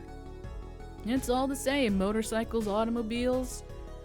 Anyway, I'm gonna leave now. Goodbye. How pointed. Too bad you're quite wrong. Eh? Don't tell me you've forgotten what happened to your daddy. Daddy? That's right. That night, the car that hit Mr. Wright was that green sports car. Oh yes, I'd nearly forgotten all about it. Afterward, he drove it back to that garage. It ran fine. That's right. So why didn't he use his beloved sports car, A glaring contradiction, to be sure. More glaring than your forehead. Why are you so obsessed with my forehead? No. No! It's not a... Order. Well, Mr. Justice, why didn't Dr. Maractus use his car to carry the body? Is that a groan of surrender I hear? It's a groan of something. Anyway, some advice. Now's a good time to review all you know. Everything you've learned over the last 2 days. Everything I've learned. Mr. Justice, this contradiction casts doubt on your entire case. This is truly your last chance. The defense will explain to us what happened that night. The car didn't run. Cars can't run, they drive, silly. I have an idea. It's all coming together. That night, Dr. Maractus couldn't use his car. Huh, now you're making even less sense than usual. Not according to my information, Miss Tiala. Put one and one together, and the explanation is simple. If it's so simple, perhaps you can show us some evidence. Show us proof why the car wouldn't run that night.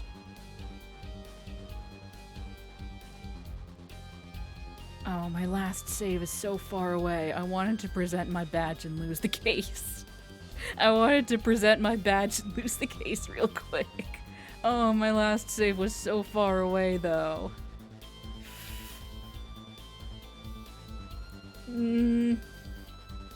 Yeah, you know what? We have a fast forward. My badge! Take that! This is proof of why the car broke down that night. Well, Prosecutor Gavin? It's proof of a malfunction, all right. A malfunction in Herr Forehead's brain. The court accepts this evidence. That's enough. Despite everything that you've proven, the defendant is guilty. I see no need to further prolong this trial. The defense's case is insufficient to overturn the prosecution's claims. This court finds the defendant walkie-talkie. Oh. The defendant will surrender himself to the court's care to undergo a regular trial at the High Court within a month's time. Court is adjourned. Bring in the dancing lobsters. Dang. Retry from this scene? Oh, well, that's awfully nice of them. Well, but I wonder if that'll count as like a fail. Whatever. Retry from this scene. Wait, what? Haha, what is this? Oh, you will mend your malfunction, present evidence that makes sense. Why, the card wouldn't run that night. Oh, gosh, and I have full health again. Well, shit, that wasn't too bad. Anyway, perhaps even funnier than the badge. Panties! Take that! Take that! Let's see now. Panties? Again? All sorts of things come out of my panties. Even the truth. Yeah, okay. Huh? Another crime was committed the night of the murder. The theft of these panties, the latest in a string of similar thefts, actually. Yeah, by the way, if you mentioned it, if you missed it last time, Trucy, you may have guessed, is a magician, and she has a magic panties act in which she pulls large objects out of that pair of panties. So, you know, she's like, oh yeah, oh, look, it's a full-size tire, a frozen chicken, a broom, you know, 'cause magic. The theft of these panties, the latest in a string of similar thefts, actually. But that night, the snatcher was caught in the act. A brave young girl chased the thief until he hid. In the Maractus Clinic garage. What? The snatcher hid the panties there before running. Perhaps someone in this court remembers where he hid them. Why? Weren't they found in the car's exhaust pipe? Exactly. By the way, I learned something yesterday. A very important piece of information. And I learned it from you, Prosecutor Gavin. Wink. So you were here investigating? Oh no! No, no, no, no, no!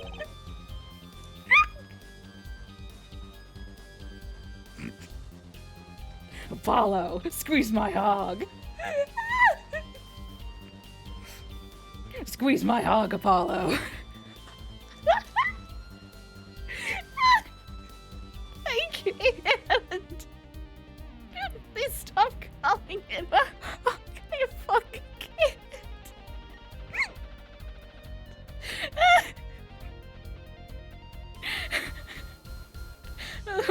Oh, ghost. Your hog, hog, hog, hog. Motorcycle don't start a clogged exhaust pipe. Too bad. Cars, motorbikes, they're all the same. Same. Clog the exhaust and they won't run. My, how interesting.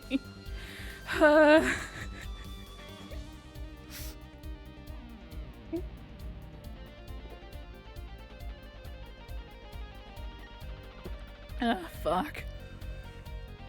Panties and Clavier's hog. Indeed. I mean, I may as well, while we're just thinking about hogs.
Excellent work, everyone.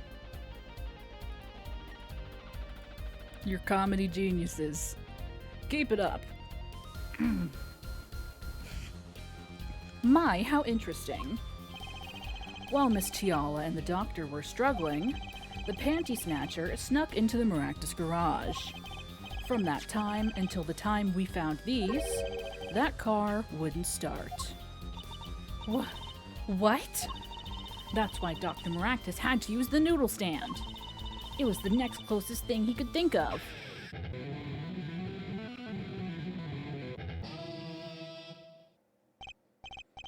Well, Miss Tiala, I think that's his way of saying that he's proud of us, in his own special way.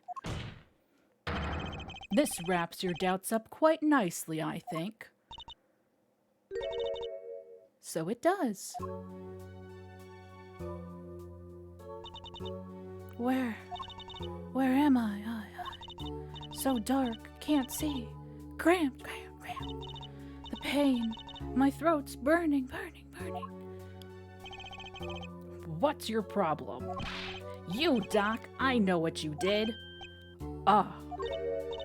Walkie? You lied to me, so you know what I'm gonna do? I'm gonna give you a taste of your own medicine, man. Wait, let me explain. Fine, I'll give you your last request. Listen, you're being tricked, but not how you think. It's not just me. No. He'll ruin everything. I have to stop him. Cease this at once, you two!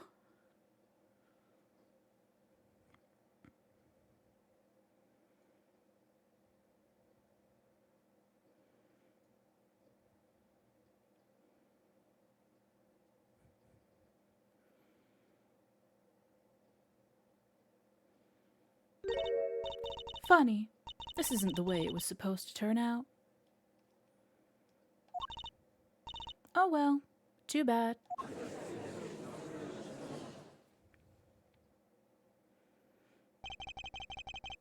There's still one mystery. How did you manage to disappear from that stand?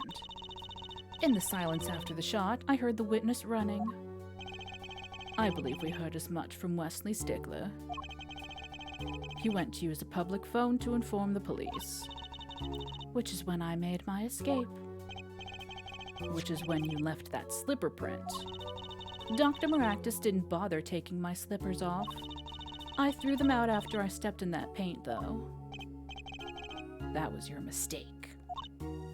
No, my biggest mistake was coming to you for help, Mr. Justice. It really was.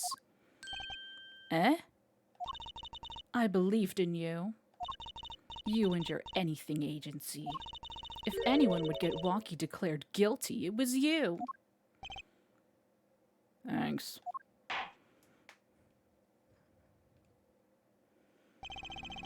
I believe we've reached a conclusion of sorts. Prosecutor Gavin, how is Miss Alita Tiala doing? She's confessed to everything. We're processing her arrest now.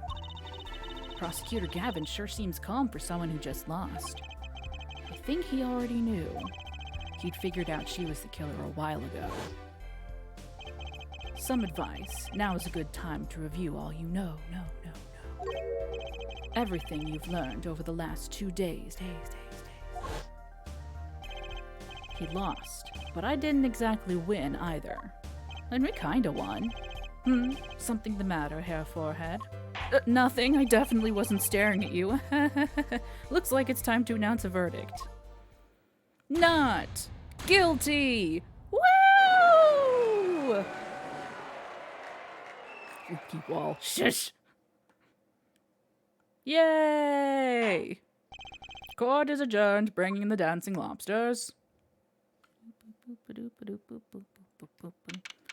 June 17th, 4:12 p.m., District Court, Defendant Lobby, number 2. Not lobsters, but I'll accept it. Oh, I wonder, oh, there has to be some kind of dancing lobster on BTTV or whatever. Write this down for later. I appreciate it. Dancing stairs. We do need a dancing lobster emote. I have written it down. I will investigate this matter. Great job, Apollo. You did it. Yeah, we did, somehow. Walkie's off the hook. Free to become the gangster he's always wanted to be, except his family is getting out of crime. And he has you to Hey, attorney man! You're gonna pay for what you did to my Alita, Holmes. Or to blame, I guess. You give me my Alita back. Stupid pointy-headed attorney with a death wish. Enough. Hang on. Enough, Walkie. Ah, Mr. Kataki. It's high time you opened your eyes, Walkie. What do you know, old man? I think it's about time you opened yours. Giving up the life, trying to become some kind of businessman. Don't talk about what you don't understand, Walkie. I'm afraid the guard is gonna throw them both out. If not in jail, wouldn't that be a happy ending? Hey, maybe we can help them out. We know why Mr. Kataki needs to make so much money. Maybe we should tell Walkie. Oh, Walkie, Apollo has something to tell you. Huh? I do? Way to put me on the spot. What's that? Show him the reason why, Apollo. Oh, I think I know. Why is Mr. Kataki trying to become a businessman?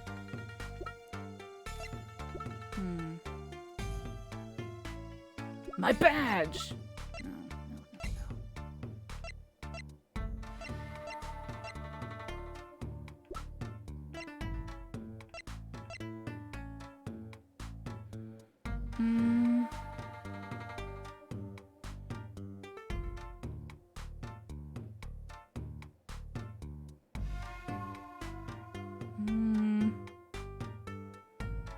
Take that!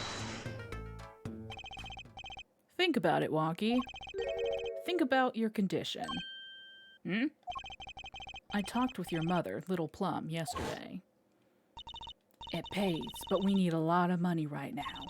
Clean money, that is. She doesn't mean. You aren't really, are you?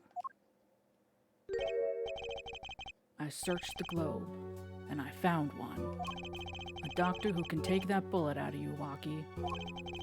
But it's an expensive procedure. Man, but you got plenty of money already, don't you?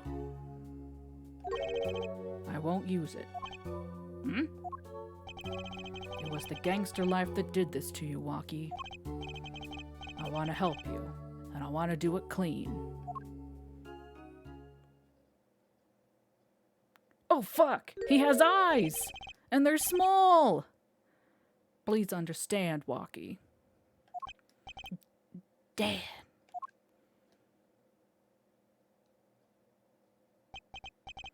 Man, I see how it is, old man. Always you looking out for... Walkie? Listen good, old man. One day, I'm gonna take you out. Then we'll see who's the OG. You try to hide in your business suit, I'll find you. Stupid old geezer. My Walkie? No, it's as it should be. Mr. Kataki, I liked him more without the puppy dog eyes. I'm glad to have met you. I'm not so good with words, but I know a professional job when I see one. Thank you. Who, me? I don't think. Someday, I'll bake you one of our latest, the Kataki Lime Pie. He's opening a pie shop? So long. Bye. And he was gone. Well, let's head back, Apollo. To the Right Anything Agency. Hey, since when do I work at your agency? Oh, we make a good team. Don't just stand there, let's get going. Oh, why not? She did help me out. And there's a few questions that still need answers. Like this power of mine that she showed me. And my bracelet. If anyone can help me figure it out, it's her.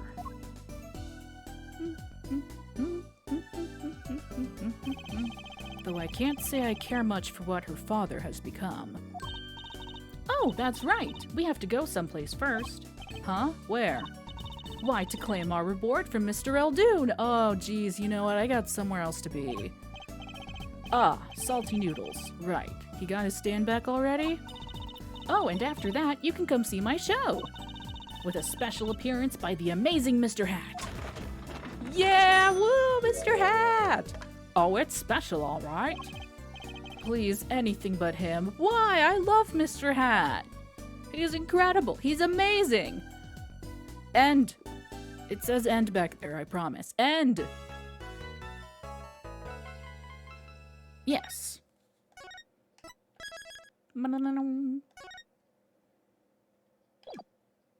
Yes. Episode 3, Turnabout Serenade. Let's rock. Oh, fuck. We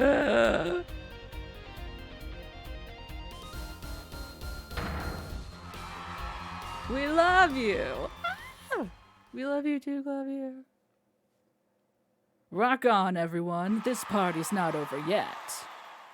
Get out your handkerchiefs for our special guest. That's right, baby. The night's just getting started. Handkerchiefs? Thank you for coming to the Gavineers Guilty as Charged tour. This ends the first part of tonight's show. There will now be a 20-minute intermission. The Gavineers. Fuck off. Gavineers. That's not even anything. That's not anything. July 7th, 8:05 p.m., backstage hallway. This is so cool! Us at a Gavineers concert! Huh? Did you say something? My ears are still ringing. The Gavineers, putting the sick back in music. Damn. Well, I thought Mr. Gavin was really nice. Sending us those tickets at 20% off. He could have made them free. They're hard to get a hold of, you know. When you invite people to a concert, it's usually free. Let's head to the dressing room, Apollo. You know, like we're a couple of VIPs. I've always dreamed of being a VIP at a Gavineers show. Trucy? You didn't know who Prosecutor Gavin was before that case. What kind of fan doesn't know the lead vocalist's name? Oh, this guy. Well, he was more like a prince, really. He let us in. Clavier. What a lovely name. He's so dreamy. Yeah, but I'm a girl. I'm supposed to swoon over gods of rock, as... It's not exclusively for girls. Etoble? God awful, maybe. She's doing the etoble. Etoble. Adorable. I bought all their stuff on the way home from the trial. I got 12 Gavineers albums and 15 concert videos. That was quite a bit of impulse shopping. I got an advance on my next 15 years worth of 15 years? For Mr. Wright, that sounds like a real act of generosity. Oh boy. Who would have imagined me here at a Gavineers concert watching Prosecutor Gavin rock? To be honest, he was kinda cool. And I'm kind of envious.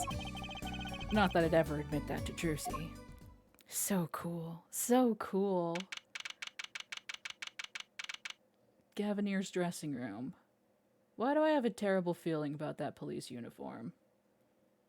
I'm sure it's nothing. July 7th, Gavineers dressing room. Ah, you made it. Hi. Hi, Clavier. Mr. Gavin, thanks so much for the tickets. And the invoice you sent along with them. You were incredible up on stage, Mr. Gavin. Nothing like music to brighten the mood after a trial, yeah? And we're almost ready for our next act. I'm looking forward to it myself. Lam I Lamir Lamua Lamira Lamoire Lamoire Lamoire Lamoire Lamir La Mir War La Miroir La Mir. The mirror is singing, right? The siren of the ballad. Yeah. Wouldn't it be the Ballad of the Siren? Oh yeah. That flyer said she flew all the way over for the show, and boy are her arms tired. La Miroir. La Miroir. That's right. I happened to catch her show while overseas. Her voice is divine. I knew I had to invite her to perform with us. La Miroir says, "You praise me too highly." Whoa, who's this guy? He's huge. Ah, allow me to introduce Mr. Romain Letus. Romain Letus. Lamoire's manager and her interpreter, incidentally.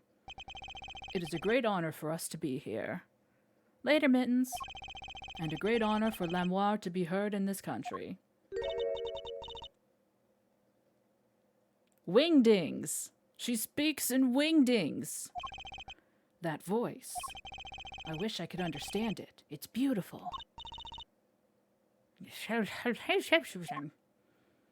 Oh. Ooh, it's Lamoire! I'm actually meeting Lamoire! I'm gonna say Lamoire. I'm sorry. Lamira. I know that it's Lamira. I'm gonna keep saying Lamoire. I'm very sorry. Mysterious songstress. Her quiet, deep song glides through the air, lilting above a sparse but elegant piano accompaniment. Now this is music. She's a real artist. Lamoire says, "We have long looked forward to this joint performance." So says Mr. Stewart. Ah, Lamoire, your voice. It is art. Lamoire. Wah! Yet without his piano to guide me, it is but a voice. Oh, hello, a small child? I've seen this kid somewhere before. He plays piano at all of Lamoire's concerts. He's cute, and he's a really good pianist. See, I'm gonna say it correctly now because it's a child. Good pianists are a dying breed, I hear. Allow me to introduce Machi Tobai. He is blind. That has to be a joke. Tobai, Machi Tobai, Tobai. Tobai. Tobai. Machi Tobai, Machi Tobai, Machi Tobai, Machi Tobai, Machi Tobai. He's blind. This is why he never strays far from Lamoire. They are always together. They're like characters from some fairy tale. Lamoire's so, what's the word? Exotic. And mysterious. She does seem quite pretty, at least her eyes do. Hers is a kind of sightseeing musique. Huh? She travels the globe, putting the sights she sees into song. Even though her appearance and voice are exotic, her songs remind us of something close and warm. Yeah? Sights into song? That's so poetic. She was gracious enough to put music to my lyrics tonight. The Guitar's Serenade. I hope you enjoy it. I can't wait! And now it is time. For the next part, we're giving the Gaviniers' hard rock a little rest. Lamoire, the stage is yours. The band members will not play during Lamoire's ballad. Only Machi's tender tones and Lamoire's dulcet voice. And my guitar, of course. Woohoo! Nights like this make it all worthwhile, you know? I should have learned to play the guitar. There's not much romance in chords of steel. Shall we hit the stage, then? Good luck, Mr. Gavin. Take care your hearts aren't stolen away. Yeah, too late.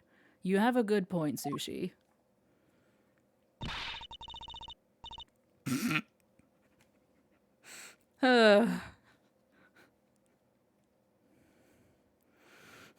Let's get back to the concert hall, Polly. We're all hopeless, aren't we?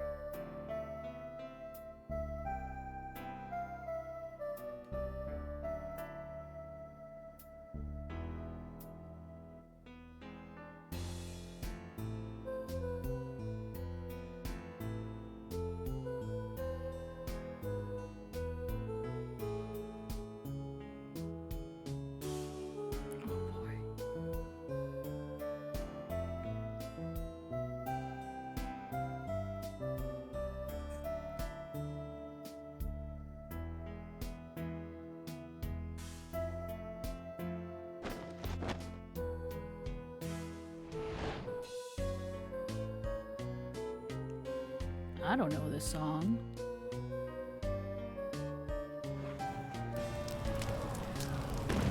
Oh. Oh dear.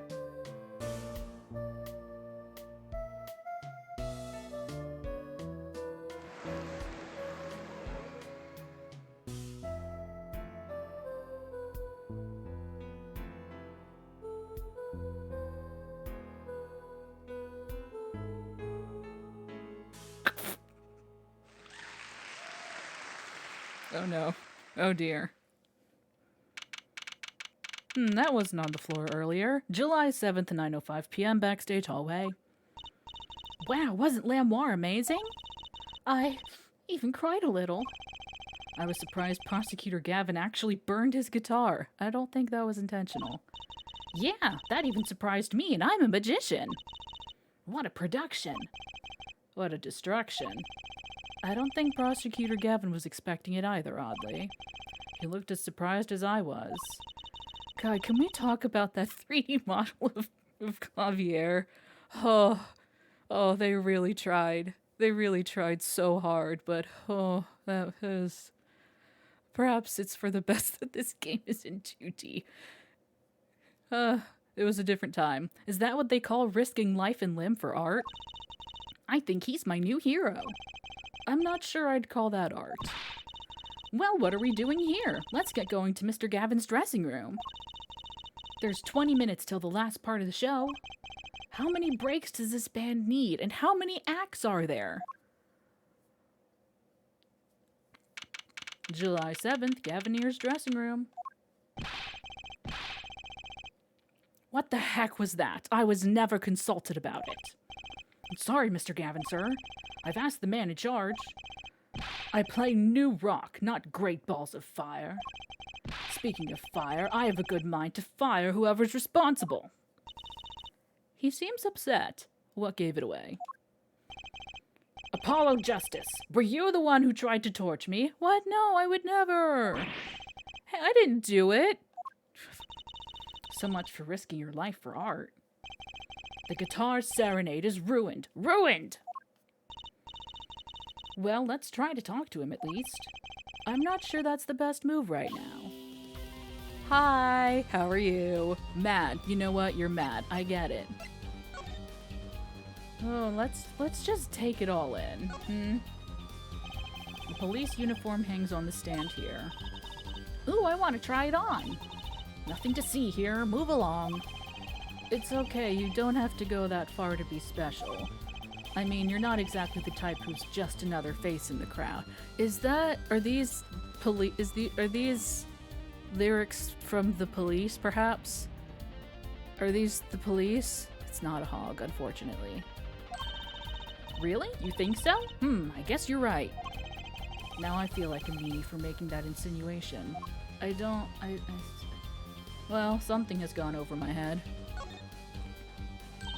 That guitar! That's the legendary AA400, the Red Badger. I thought rock was supposed to be rebellious, not civic. Every aspiring guitarist wants one of these. They even paint their own guitars to look like it. Ah, the fickleness of youth. You should dye your hair badger red, too. I like my hair the way it is, thank you very much. Oh, the stubbornness of age. What's a police recruitment poster doing here? Rock on with the police. Maybe they're trying to trick kids into thinking the police are some kind of band. Looks meaningfully at camera. But that's just silly. Who'd name a band the police? Oh boy. We don't get to talk about the handcuffs or the chains. What is that? This place is decorated like a high school dance. What kind of high school did you go to? Though I think our decorations were paper, not chains. It's called Stu Socks. The Gaviniers are into chains. It's part of their image. Huh, no kidding. Ever since they used chains on the cover art for "Gonna Lock You Up." They're really into the whole police thing, aren't they? It'd be cooler if they turned that red light on. They don't have to turn... God fucking... I got that one. Fuck you. God shit. God. I'm leaving. I'm leaving. I'm leaving forever and never coming back. Someone drew the Gaviniers mark in lipstick here. Lipstick. I'd like to wear lipstick someday. What is stopping you? Oh, you don't use lipstick yet, Trucy? Why do you... She's 15... Daddy won't let me. Not until I learn to play piano, he says. Oh, so never. You'll be waiting a long time then, I'm afraid. Patrol. Ooh, a cruiser guitar. They sold those to commemorate 5 years of the band. Rocking it hard, under the speed limit. There's a cruiser bass, and a cruiser drum set, and a cruiser keyboard, even a cruiser whistle. I'm not so sure about that last one. It's for blowing the whistle on criminals. I don't think that requires an actual whistle, Trucy. Let me see. I'm avoiding the postcards on the table. Is that a speaker? That speaker looks familiar. Oh? Yeah, like the one for the PA system back in school. Oh, we have one of those in my classroom too. Oh my god, you go to school, don't you? Oh. Oh, I hadn't considered that. That's right, she's still in junior high. Huh. I feel old. Yeah. Anyway, gloves? Those are some pretty heavy-duty gloves. Maybe they have to carry around hot pots or something. They are a little thick. I couldn't even stuff a pigeon in those. That's exactly what I was thinking. We have a plate. Okay, fine. I'll look at the postcards. Look! It's a postcard of Lamoire! What are these letters at the bottom? I've never seen these before. Huh. Must be her native tongue. Borginian? Borginian. Hard G or soft G? Borginian? We have Borger, but Borginian. Borginian, huh? Borginian? Like Virginia? Borginia? Borginian? Anyway. Why is that plastic bowl of stew sitting there? Maybe they use it for interrogating bad guys. Fess up to what you did, and we'll let you eat that stew. That's just mean. It gets worse. See, if the bad guy confesses, they say, okay, eat it, if you can. See, it's made of plastic. It's like, you don't know which ones are the real bad guys. I think you need to take a deep breath, Trucy. Trucy says ACAB. Trucy says ACAB. Okay, anyway. I'm an attorney. Look at my badge. Hair forehead. Yeah? Understand that I am not Prosecutor Gavin now. I am lead vocal of the Gaviniers. That badge sings a different song, on a different stage. Right. I wish I had an alter ego to hide behind sometimes. Huh? What are those postcards there, Prosecutor Gavin? Huh? Lamoire's, you mean? It's part of her PR campaign. I received a stack. You can have one if you'd like. Oh, that's good to hear. Juicy already swiped one is why. Huh? But that... I... What's the big idea? Making me look like a criminal. It was a collaboration. I've always wanted to do a collaboration. Usually a collaboration is for creating, not stealing. Let the kid dream. Anyway. Hi, how are you? You mean the guitar? That wasn't part of the act? Part of the act? Who'd burn up a guitar on purpose? But it worked really well with the lyrics just then. Burning on in my heart, fire, burn my love away, all away. Wait, you think the audience thought it was... Sounds like you got lucky. They probably thought it was part of the act. At least I did. He got lucky and he didn't realize it. Anyway, that guitar was the Ferrari of guitars. All the speed, all the sound, and all the price. If I burned one of those at every show, I'd go broke. Unusually frugal for a rock band. Try saying that to Mr. Gavin. Achtung! Today's been one disaster after another. God, fuck shit. Damn it. He can't keep getting away with this. My motorcycle won't run. My guitar case is broken. Daddy told me there'd be days like these. You can't keep getting away with this. Wasn't Lamoire's song incredible? You worked on it too, right, Mr. Gavin?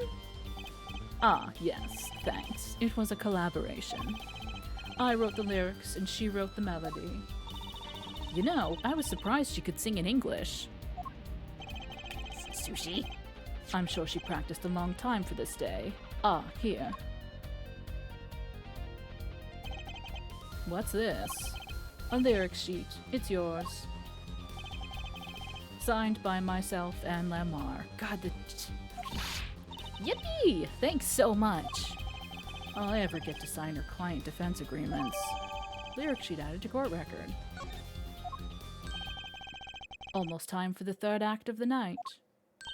Oh, there's more? Yes, Lamoire's part is done. Now it's time for us to drop our groove again, yeah?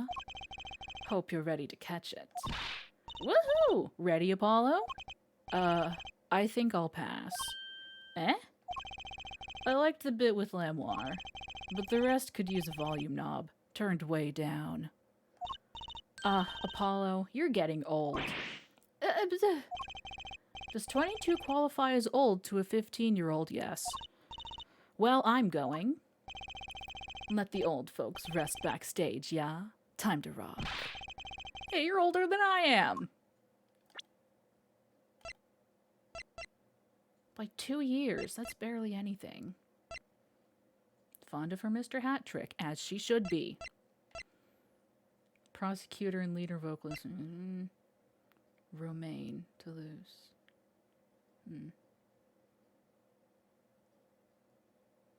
Roman? Latouche. Lamoire. Siren of the ballad. Yeah, okay, so she's the siren of the... I gotcha. Tiny country of Virginia. Lamoire's favorite pianist. He's blind. 14, too. Hang on, we gotta, hang on. Let me just... There are many numbers like it, but this one is mine.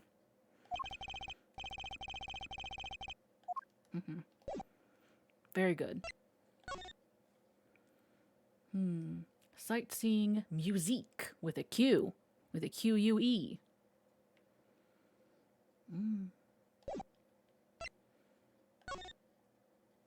Sugar, sugar, oh that night in your embrace, when you stole away the keys, my heart held on to so tight. Pleasure, pleasure, but a fleeting melody. It wraps itself around me, and now through the air I fly. Woe, woe, burning on in my heart. Fire, burn my love away, all away. Like a bullet of love. Fire, take my life away, all away. guitar, guitar, up together to the sky.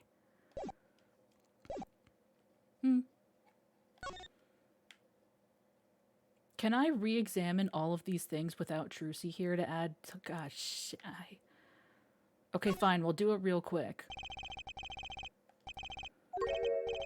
Wait, but the Gaviniers are all guys.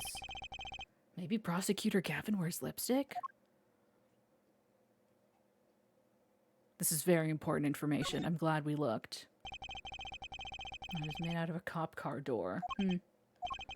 That's right. Trucy's not here to set me straight. Now I feel kinda lonely. Delicious bowl of stew. Made of plastic. The bottom of the bowl has a G on it. They sell these at concerts? Whatever happened to t-shirts? Stack of Lemoire's postcards. Air of mystery. Weird gloves. Oh! These are probably motorcycle gloves, huh? Try these on. On second thought, no. They might be evidence for one of Prosecutor Gavin's cases. I think they're just his gloves. Why would he bring evidence to a show? Odd guitar. Character I saw in the hallway, but with sunglasses. What a strange mascot. He looks like he's crying. Oh, buddy. Since when was rock about crying? I should name this guy Emo. Because he... It's like Elmo and Emo. I'm leaving. I'm leaving forever and never coming back. Police officer looks ready to rock. Want to be cops. Somehow I don't think a rocking defense attorney would work too well. You don't know. Police uniform, policeman's hat, and a pair of handcuffs. This is important. Guess the band is really into the police. Must be Prosecutor Gavin's bad influence. I thought rock and roll was all about being rebellious. Chains dangle from the ceiling. They aren't glimmerous, but I bet Detective Sky'd have something to say about them. Speaker. Old-fashioned speaker. Monitor what's happening on stage. Some kind for my school's PA system. Was that everything? We got 2 guitars. Okie dokie. Away we go. Backstage hallway. Science. Very important. July 7th, backstage hallway. Oh! Oh, hi. Oh, it's you, that Wright kid. Detective Sky. I'll let that Wright kid business pass. Call me Emma. There's no need for titles once you've shared a bottle of fingerprinting powder. If you say so. That's a new one. So, Emma, what are you doing here? Isn't it obvious? I'm snacking. You think I want to be here? Me, in charge of security in this pit? Why are you in... Oh, I guess you're a cop. Right. Security? Did something happen? There's no knowing with that glimmerous fop. Apparently, he's all upset because something was stolen. He wanted security back here during the concert. Where does he gotta get off acting like he's some big rock star? He kinda is. He is a big rock star. Hey, you listening to me? So where's this door here lead to? This one? That's Lamoire's dressing room. Don't even think of going in there unless you want a piece of snack-ooze in your face. Snack-ooze? I thought they were... Those look like dog... It looks like dog food. I thought they were like peanuts that she was eating with the shells. Is she ever in a good mood, I wonder? Okay, this is important. What's that odd-looking doll? Oh, that's the blue badger. Could you try either talking or munching, but not both? Katunk? She snackooed me. Oh, I see. Serves me right for going out of my way. Sorry, I don't speak snackoos. You alright? This looks important. What's this? Some kind of headset earpiece? Why would someone leave this in the hallway? Maybe Lemoire's bodyguard dropped it. Oh yeah, he did have one of those, huh? Yeah, he sure did. Doesn't quite look like that. Emma? Will you stop eating those snacks for 1 second and listen? Huh, if you think you're gonna pull me away from my snacks just to hear you mumbling on and on about whatever, you're going to be sorely disappointed. At least I got her to stop munching. Munch, munch, munch, munch, munch.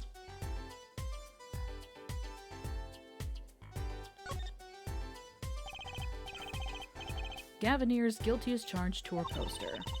They're plastered all over the place. It's annoying. Well, this is the concert venue. It makes sense. Why? Everyone here is already here. Why advertise to them? That's actually a solid point.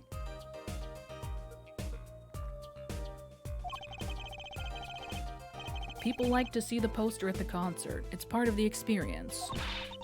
Do you have to find fault with everything I say? She snackooed me. Snackooed again. That's a pretty sturdy looking box there. Maybe it's an instrument case. There's a guitar next to it. Don't even think about taking that. You know, it's... I don't think I could even carry it. She snackooed me. 3 times, thrice I have been snackooed. Come to think of it, I am a little thirsty. I'll have some tea. I think I'll get I'll have tea! If you want tea so bad, go buy it yourself. She snackooed me. I'll take a tea. 4 times? Quadruple the snackoo.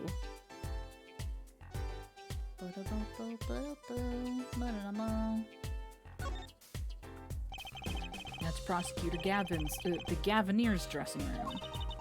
Put so much as a hand on the door and I'll snackoo you. I was just in there. Hold on. But I just came out of there. Don't play smart with me. What about this one? So this is Lemoire's dressing room. If you even think about going in there, I'll... Oh, was that a gunshot? I didn't even get to talk to her. Oops. Oops, story progression. I didn't even get to show her my badge! Oh, shit. Something's going on. You, out of my way. Emma? Lemoire! Lemoire! It's not locked. I'm going in. What happened? July 7th, 9:30 p.m., Lemoire's dressing room. Oh gee, I wonder what happened on the left over there. What's that awful oh, it's the concert. Oh, fuck. Ah! That's Lemoire's manager, Mr. What's-his-name. Latouche! Oh no. Hey, you! Me? Watch this room for me. I have to call for backup. God damn. Right, understood. You want me to make sure no one comes in, right? And don't touch anything. I'll be right back. I'm gonna touch everything? What's going on? I just talked to him and now... Oh fuck, he's alive? Mr. Latouche, can you hear me? Shot. I was shot. Yeah, I got that much, thank you. Who shot you? I don't know. Ask? Ask what? Ask witness. Witness? There was a witness? Who? Cold. So cold. Witness. You're cold? Don't worry, you're gonna be fine. Help is on the way. Can't see. Hang in there, Mr. Latouche. Tell me, who was the witness? Let me not apply pressure to your wounds at all, so you bleed out faster. The witness is... Siren. Siren? How can a siren witness anything? Apollo.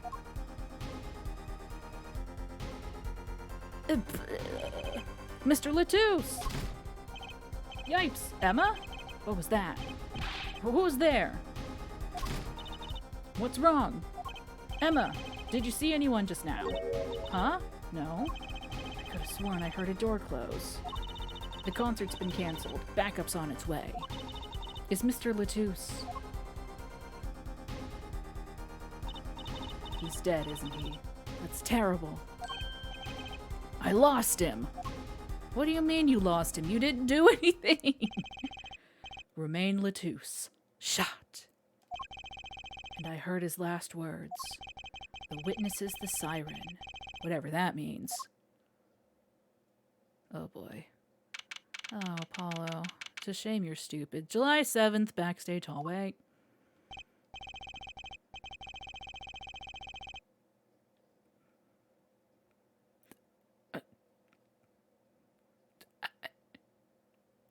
Well, this is romaine lettuce. Oh, you're so right. You're so right. Romaine lettuce. Ah, here I am thinking it's some kind of play on Toulouse-Lautrec, French artist Toulouse-Lautrec. But no, you're so right. It's romaine lettuce. God damn it. Okay, listen. Who the fuck is this guy? Venue's locked down. We took names and addresses before letting the crowd go. Good work, Darian. Darian. I'll let you know if I find out anything about the victim. Later. It's investigation time then. Ja, Fraulein Detective? I don't need some rock and rolling prosecutor to tell me that. One request I must make. Tell no one, on staff or otherwise, anything of this. Ooh, a gag order! Chat no. Chat no. No word gets out, other than that Mr. Latouche is dead, Mr. Lettuce. No word of the cause of death, or of the murder. Tell no one. Not even Lamoire? Not even her. We must keep everything under wraps. Oh, one other thing. I'll need your signature on this, Herr Forehead. Yours too, Fraulein. What is it? What am I signing? On that? An investigation request. Why just us? You two are civilians. It's standard procedure. That should be okay to sign, I think. You're not a civilian? Do you... But... We're both lawyers. What do you mean? Do you need one too? Prosecutor Gavin's investigation signed with great reluctance. Okay. Concerning to police and related parties. Yeah, okay. Hang on. What the fuck did I sign? To ensure the efficiency and secrecy of our investigation, the bearer is hereby ordered to speak to no one outside the investigation concerning any details of the case, District Police Chief. Yeah, okay. Oh, I see. We have his autograph, so he's like, okay, I need yours as well. Yeah, probably. Right, well, get started with the investigation. I'm on it already. Ah, and one tip for you. Huh? Me? Try not to get in the Fraulein Detective's way. She's in a foul mood today. Gee, I wonder why. We were all questioned as witnesses, and now none of us can go home. We'll investigate, all right. Our way. Somehow I don't see us getting back to that crime scene anytime soon. I still can't believe I was there when it happened. Not an experience I care to repeat anytime soon. This is no time for navel-gazing? What does that mean? Let's crack this case. I worry about Trucy. Me too. She seems to have a very loose idea of what it means to be an attorney. Of course, that's not surprising considering who her father is. Something the matter? Nope. Let's get cracking. Navel-gazing, navel. I'm the only one who was there. The only one who heard Mr. Latouche's last words. The witness is siren. A self-indulgent reflection and philosophizing. Oh. Huh. Is it because you're, like, looking down in thought and you're looking at your belly button? Is that... First order of business to find out what he meant by siren. Oh my god, Apollo, you're stupid! Apollo. Apollo, honey. Apollo. Oh, I guess we don't have any fucking... Fine. Alright. Well, now Trucy is here. We need to look at everything again. Demeaning out of trigger things. Oh, I guess. That's the Blue Badger, the police mascot. Does the Blue Badger have something to do with the band? Well, yeah. The Blue Badger is the Gaviniers mascot, too. Why? Huh, go figure. I hear those things fly off the shelves. I'll have to take a closer look at one someday. Something tells me that's a telling statement. What's that? Looks like some kind of future phone. Not a phone, a transceiver. It's called a headset. What's a headset doing on the floor? It's not a floor set.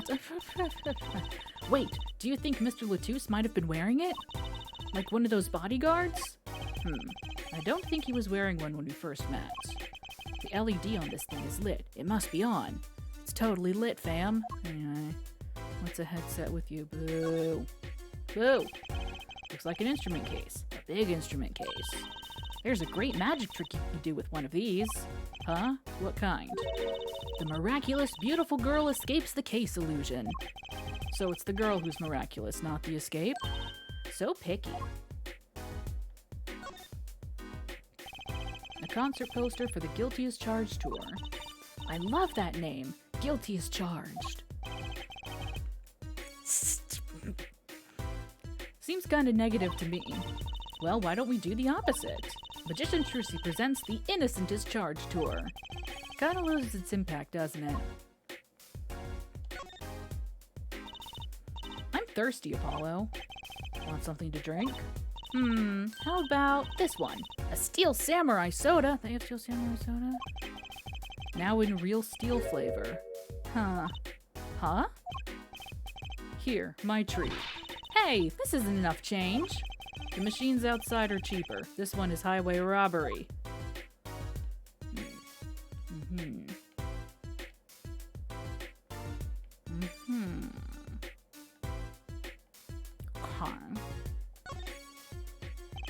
That's the Gaviniers' dressing room. The crime scene was Lamoire's dressing room. Next door. Never know where clues might be hiding, Apollo. Let's case this joint. After you, Trucy P.I. Lamoire's dressing room. The scene of the crime. We're not supposed to go in there. But aren't we involved? Aren't we duty-bound to investigate? Sadly, no. Though the situation being what it is, now may be our best chance to do some snooping. Snoopin'? We snoopin'? We can go on the stage. We can go on the stage.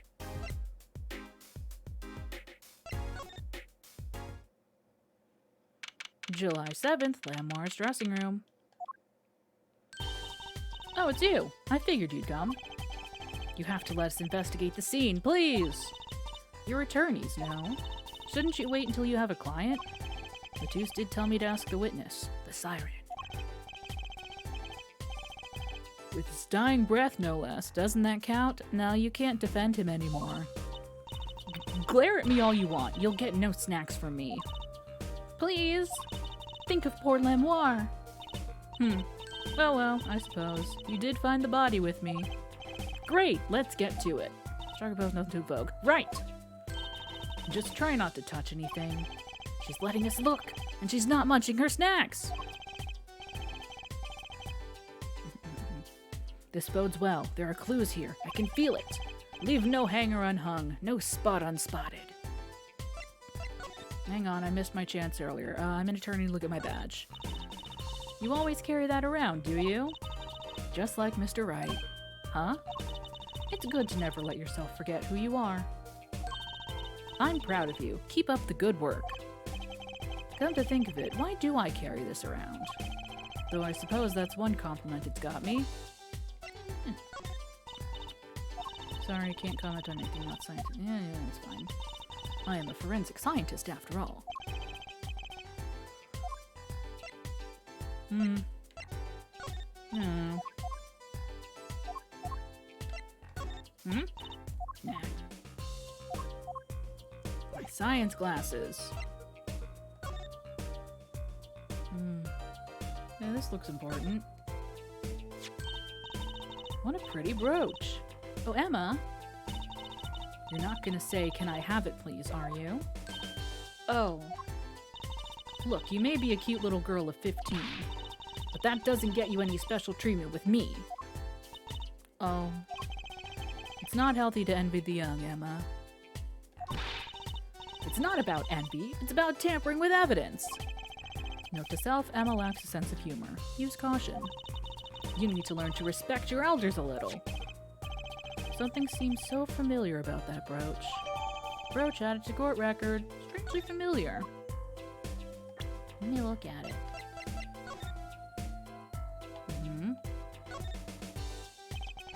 Sort of pin fastener for attaching things to clothes, not a safety pin type. So if it's not a safety pin, it's an unsafety pin. Is it a danger pin? You know what? That's better than mine. I suppose if you stuck it in your eye, then yeah, sure. But you could do that with a safety pin too, for that matter. Thanks for taking the fun out of my danger pin. Oh, you're driving a danger pin through my heart here. Aw, danger pin. How old is Emma? She's 25, thank you very much.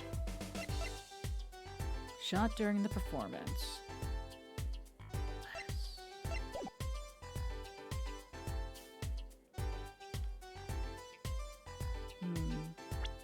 Oops. No, yeah, that's body, alright. Do not open. Is that a convenient window? Look, there's a little window over here. Maybe the killer escaped through that. It's barely big enough for me to get my head through.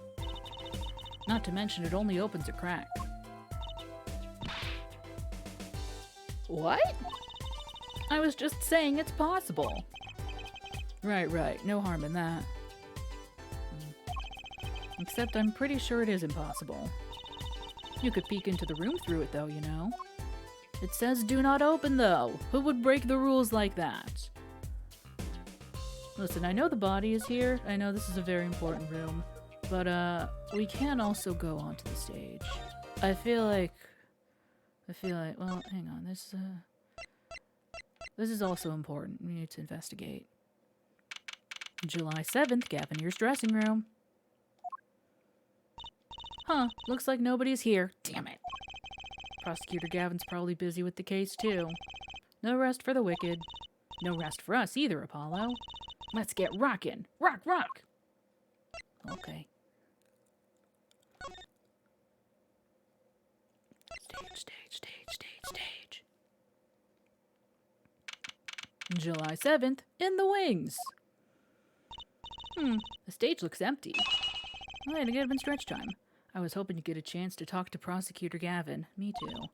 Oh well, nothing to do but go to the crime scene, I guess. Damn it. I guess. Man. Heck.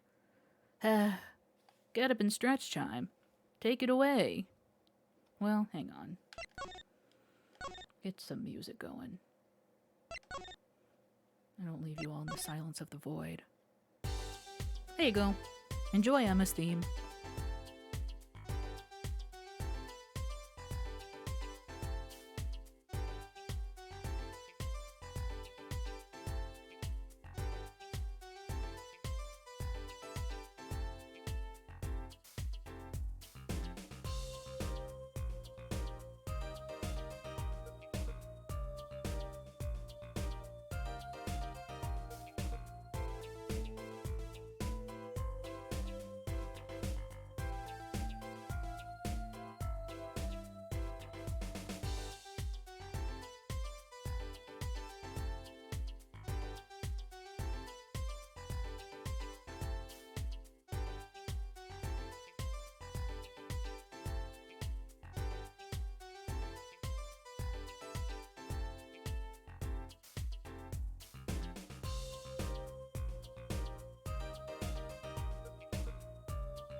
She is staring at you, but at least she's blinking, so that's nice.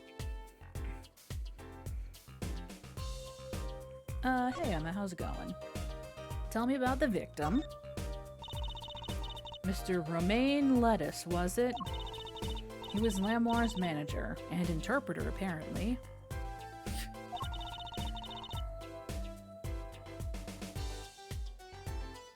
This was his first time in the country.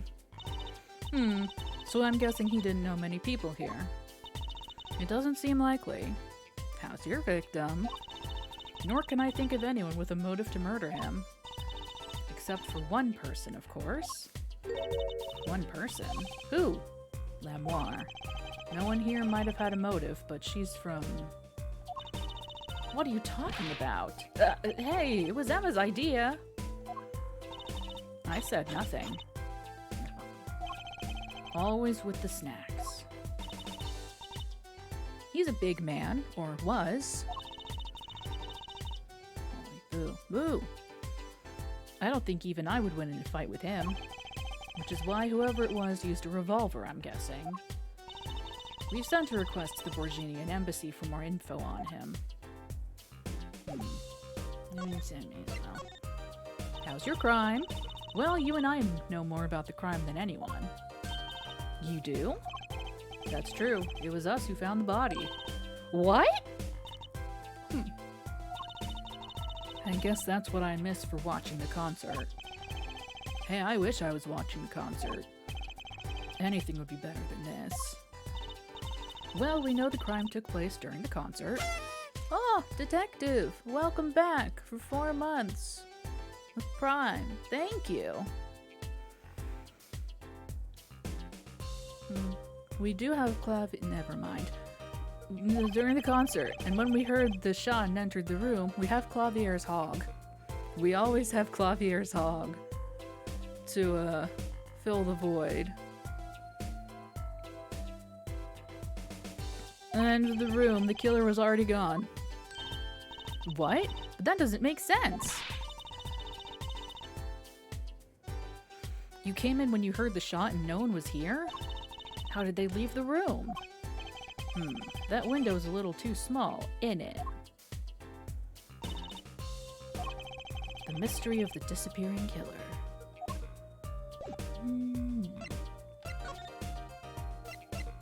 Brooch?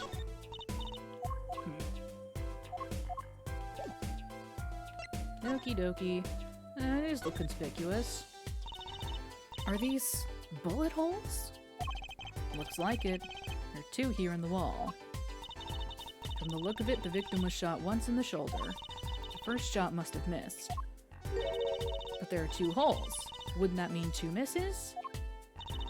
The murder weapon is a .45 caliber revolver.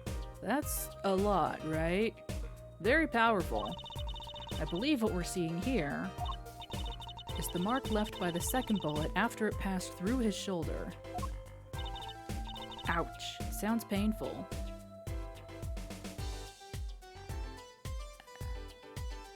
So he bled out from a shoulder wound, I guess, but we got here pretty quick, and if it didn't hit any internal organs, we definitely could have at least, helped slow down the bleeding once we realized he was still alive.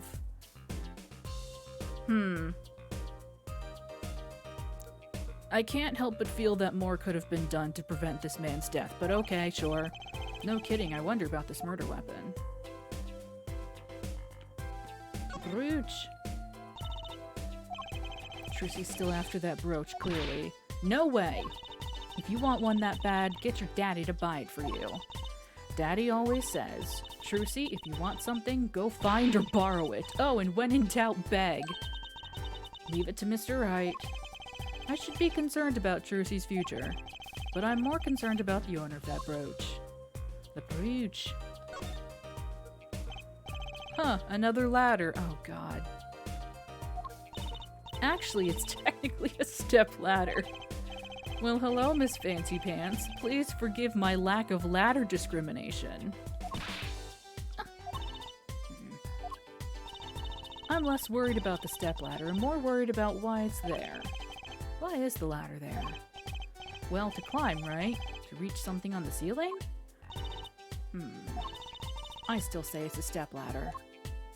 Oh my god, did someone vent? Someone vented! Someone is sus! What's wrong, Apollo? Your mouth is catching flies. Nothing. It's nothing. Maybe that's how the killer escaped? That's what you were thinking, right? Eh?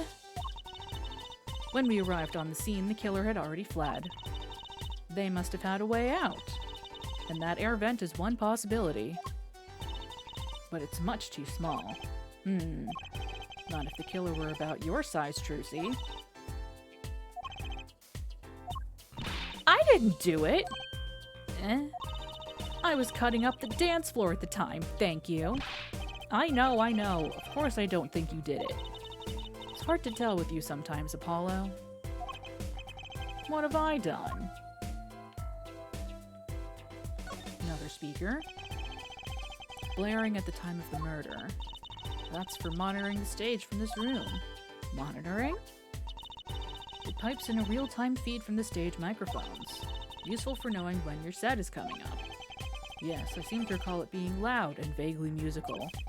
Made it hard to hear Mr. Toulouse's last words. Lettuce.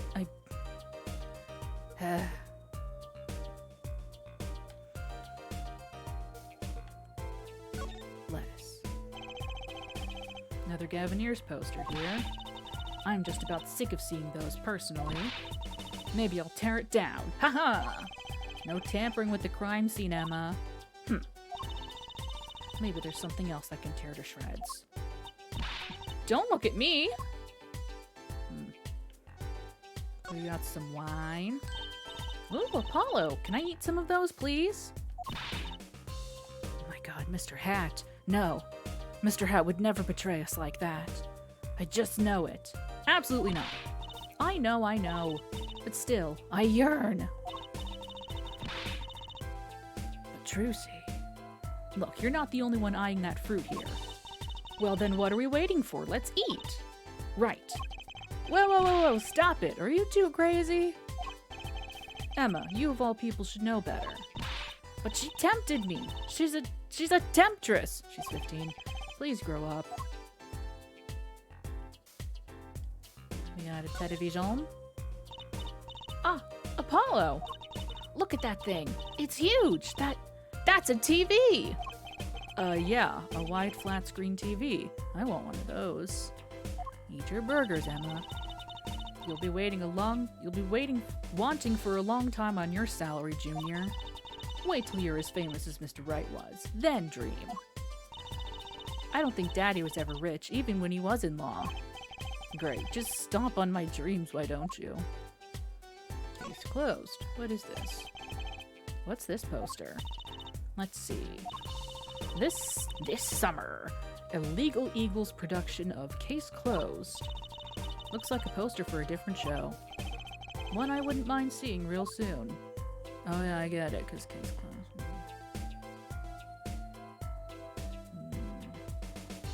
Is that everything on the screen? And now the slightly more interesting one. A lot of presents. Look at all these presents. Lemoire sure is popular. Ooh, I wonder what's inside. We can't open them, can we? Probably not a good idea. You never know what you might find in one of these boxes. Bombs, razors, ransom notes. Could be anything. I'm never having a birthday party again. Oh. One of those, things, right? At the barber's? A permanent dryer. Oh! Perm! Got it. Could even be a boat. Want me to curl those bangs of yours? No thanks. Better not mess with his hair, Emma. It's part of his identity, you know? It's on the box art. Seeing these mirrors lined up makes me think that I'm really in a dressing room. You are in a dressing room. This must be makeup. I've never heard of most of these brands. Maybe they're Bourguignon. All I know is they sure don't make for much of a clue. So you say. What an amazing bouquet. I mean, it's giant. Not sure I approve. It'd be better if this flower was a bit more... Oh! Eek! The flower fell off! What happened to preserving the crime scene, Emma? It's fine, fine. I'll just put it back, see? How scientific.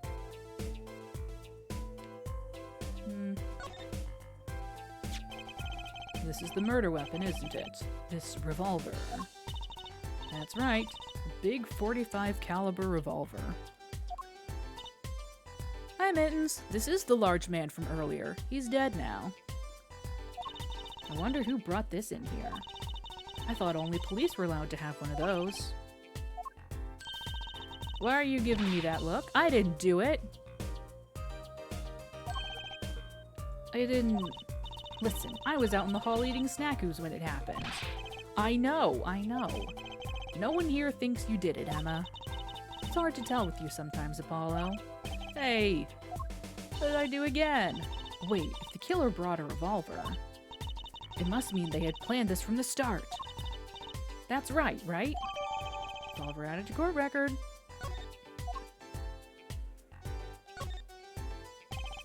.45 caliber revolver, very deadly. You know, Apollo, I was wondering, what's a caliber, and what does the 45 mean? Huh? You want me to tell you? It's the size of the barrel. Simply put, the larger the caliber, the bigger the round. The bullet, in other words. Bigger bullets do more damage. Wow, chalk 1 point up for forensic science. You know it. But it's not 45 inches, right? That'd be too big. What's the unit of measurement they use, Miss Science? Well... Hush! Kids shouldn't ask so many questions. Isn't it millimeters?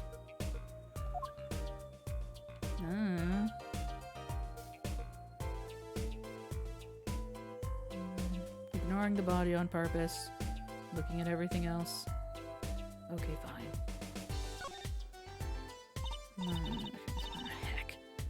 That's a body, isn't it? Sure is. The victim, no less.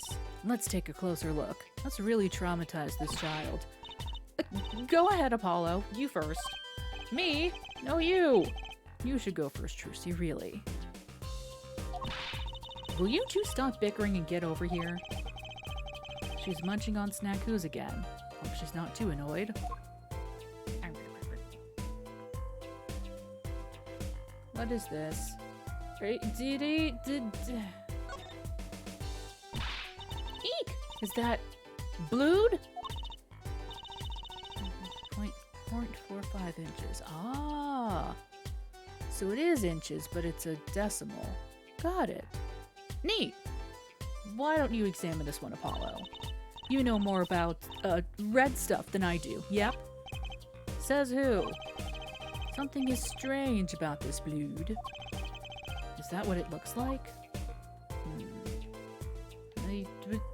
Is it that old Ace Attorney classic he wrote his killer's name in his own blood?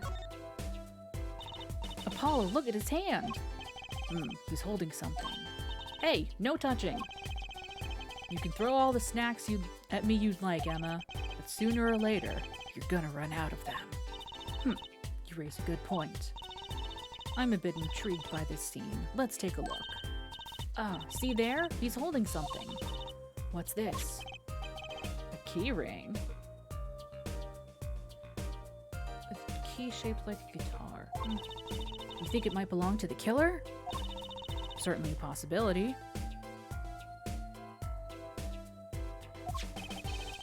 What an unusual key ring. And what unusual keys. That key says Gorl. G-O-R-L. There's a Gorl. This could be a vital clue. Keyring added to court record.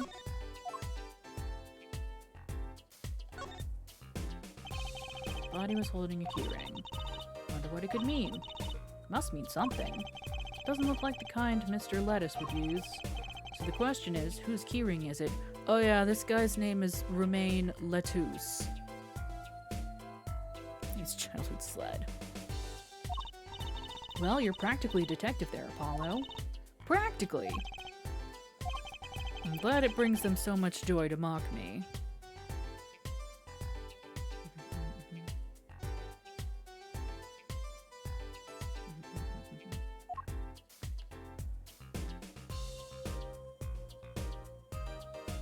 I mean, that's just, you know, a big old bullet wound. I guess we don't need to look at that, though. Alrighty, then.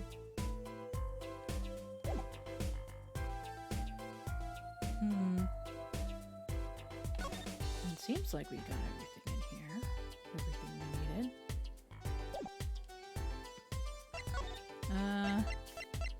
Look at this. Hang on, let me look at the gun first. Bang, bang. Middle of the weapon is a revolving chamber. That's where you load the bullets.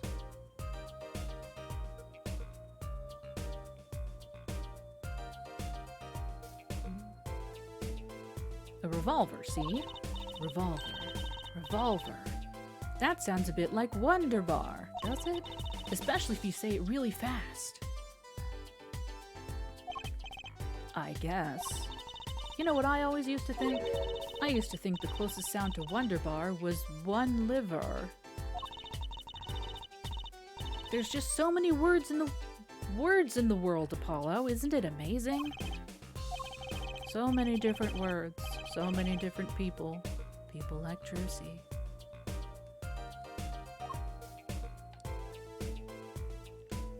Oh, look out, chat. Look out. I'm gonna get ya. Gonna get ya. Bang! Yikes! Don't point that thing at me. Don't worry, I'm an old hand with firearms. I have one that shoots bullets.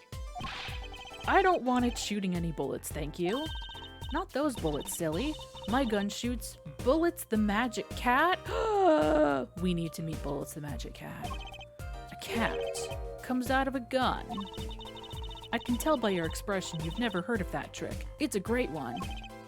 Honestly, that one sounds halfway interesting. Giddy.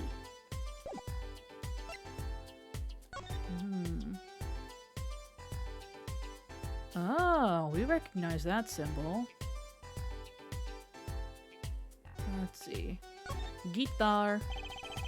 There are 3 keys on this heart-shaped keyring. This middle key is shaped like a guitar? I get it. It must be the key to a guitar case. A guitar case key. I'll bet I know who this belongs to. Girl.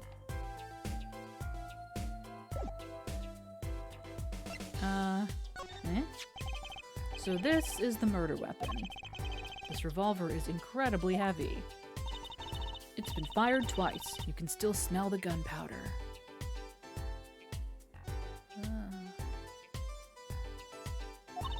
Guns are complicated. That's odd. What's odd? Oh, nothing. Hey, no fair. Tell us. It's just something about this revolver seems strange. Strange.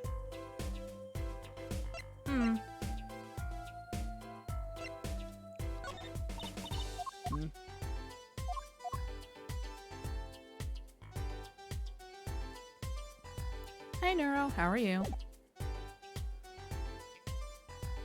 Pup.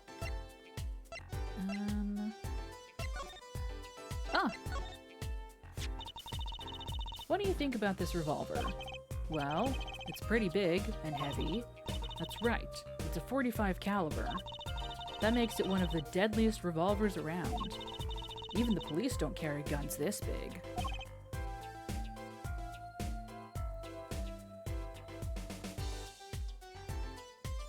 Really? Yeah, it doesn't make sense. You don't need so much power to kill at such a close range. It is more than enough to kill anything that moves. It's overkill. I'm not sure I see the problem. I mean, whenever I go out to eat curry, I order it extra spicy, just to be sure it's spicy. Of course, I can only ever eat 1 or 2 bites. And that's not a problem?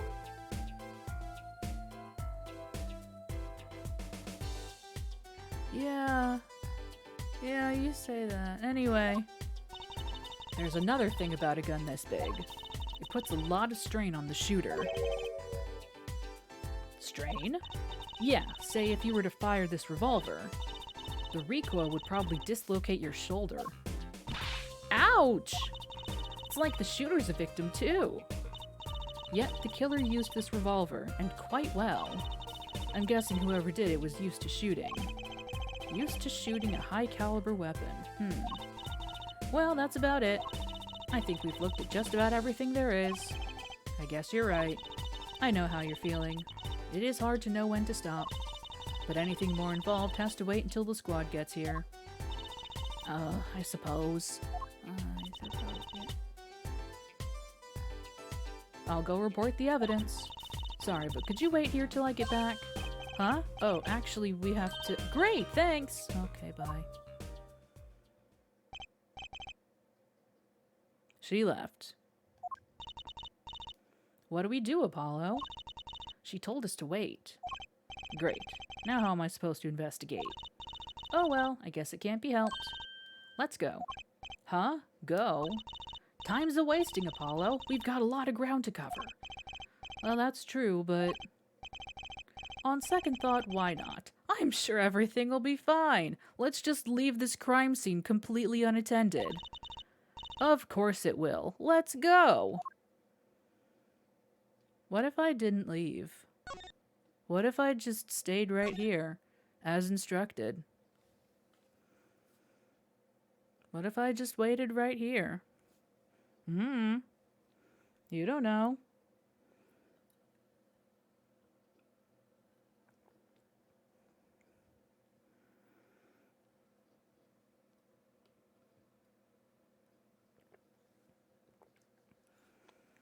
Okay, fine. Oh. Go do dinner, Sushi. Ah! Eat! Who's there? Huh. We didn't just imagine that, did we? He was wearing a silk hat. Friend of yours? Hardly. Whoever that was, he sure looked sus.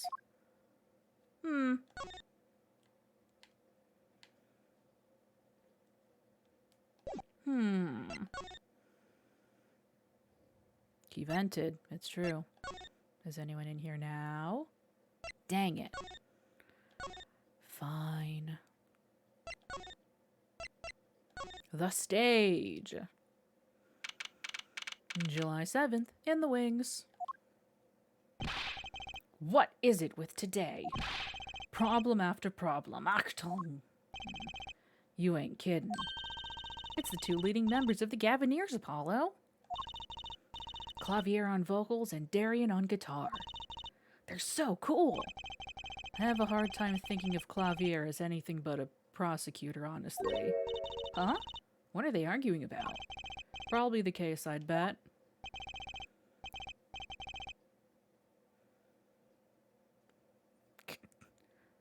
My motorcycle won't start, my guitar case is busted, my guitar's been burnt to a crisp, and to top it all off, someone's dead. And then there was that performance just now. What was that all about? Hey man, don't blame me. You were the one who missed the cue. Me, miss a cue? How could I conceivably get the most important part of that song wrong? How? And what was all that tinny playing of yours? Who you callin' tinny? Sounds like they're having a spat. One of those differences in musical direction bands are always splitting up over. This is hardly the time. What are you two doing here? Hi.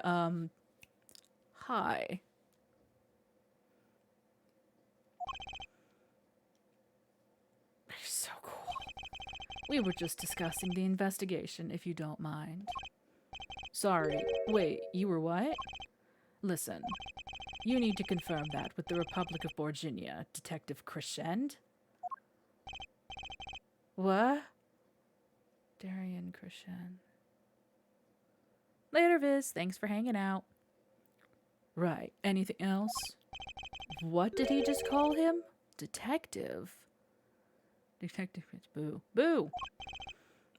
Greetings. Christ. Darian Crescent, Criminal Affairs, Division 3. Crescent. Darian. Crescent.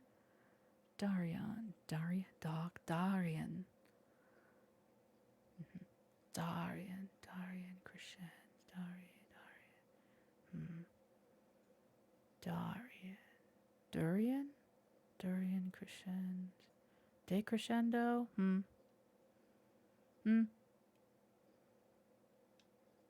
Division 3. Hello. Criminal Affairs. You really don't know anything about the Gaviniers, do you? Something tells me that's about to be remedied. Hi, Clavier. I'm gonna turn. I already showed him my badge. Hey, what's this? I'm gonna talk about that now. Takes so much. Yeah, you know what? That's fair. And then never complains. How wrong I was. Decrescend, yeah. Crescend. Okay. Bang bang. Okay. Hey, is this yours?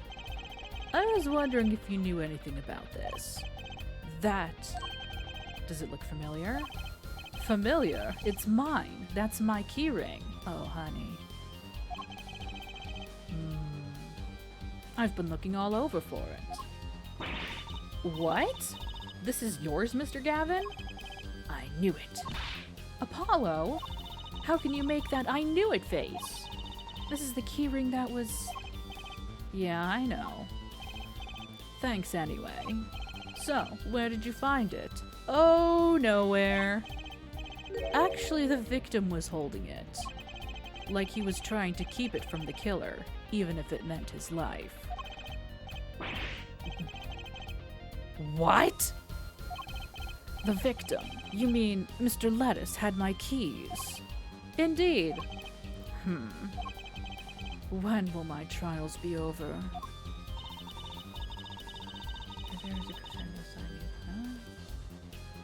Never heard this.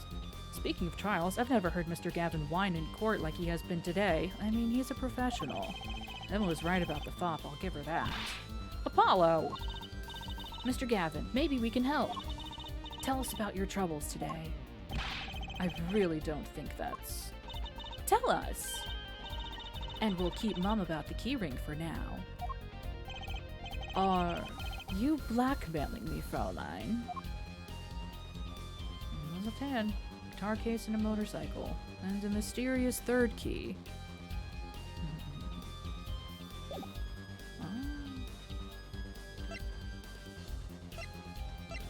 Oh, this is important. We need to look at things.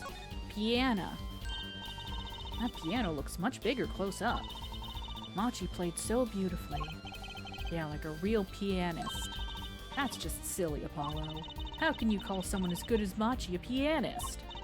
Why, that's like throwing him in the same class as Daddy.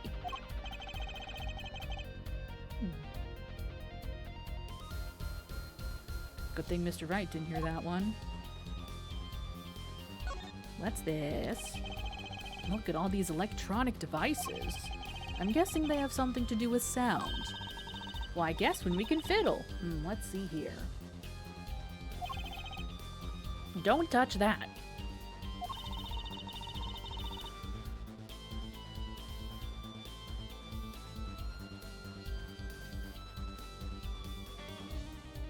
A healthy curiosity is the key to a good investigation.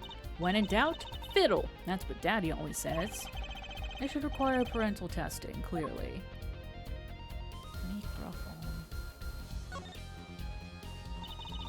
What a big stage. It's on a whole other scale than the Wonder Bar. The lights were so bright I couldn't see the whole first part of the concert. He's fiddler. I'd love to do my act on a stage like this someday. Just hold back on the lights, for my eyes' sake, please. You'll be too blinded by my magic to worry about lights. You probably don't want to blind the audience if you plan on showing them magic.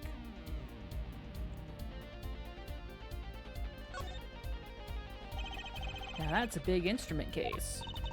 That's a case for a contrabass, I think. You could fit 20 violins in there, I bet. It may look like a violin, but it's a completely different instrument. You could fit 5 truces in there, I bet. Hey! Are you comparing me to an instrument? I wonder who left it sitting open like that. And what was inside it, seeing as I don't think... Oh my god, a ladder! Look, a ladder! I guess they need one to work on the lights and such. Why don't they use a step ladder? I prefer step ladders, really. Is that so wrong? Not wrong, just, well, why do you prefer step ladders? I never knew my real ladder. They're so much more flexible than plain old ladders. I prefer my ladders rigid and stable, thank you. Et doble.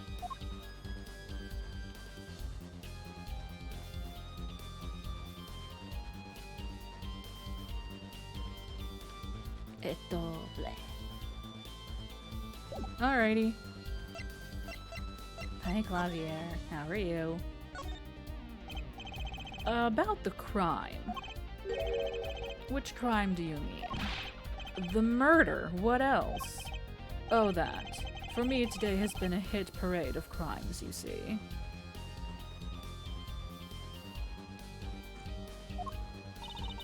Prosecutor Gavin was singing the blues earlier, wasn't he? Something about his motorcycle and his guitar case. Anyway, I'm afraid you know more about the killing of Mr. Lettuce than I do. For now, at least. Huh? You were the one who found the body, yeah?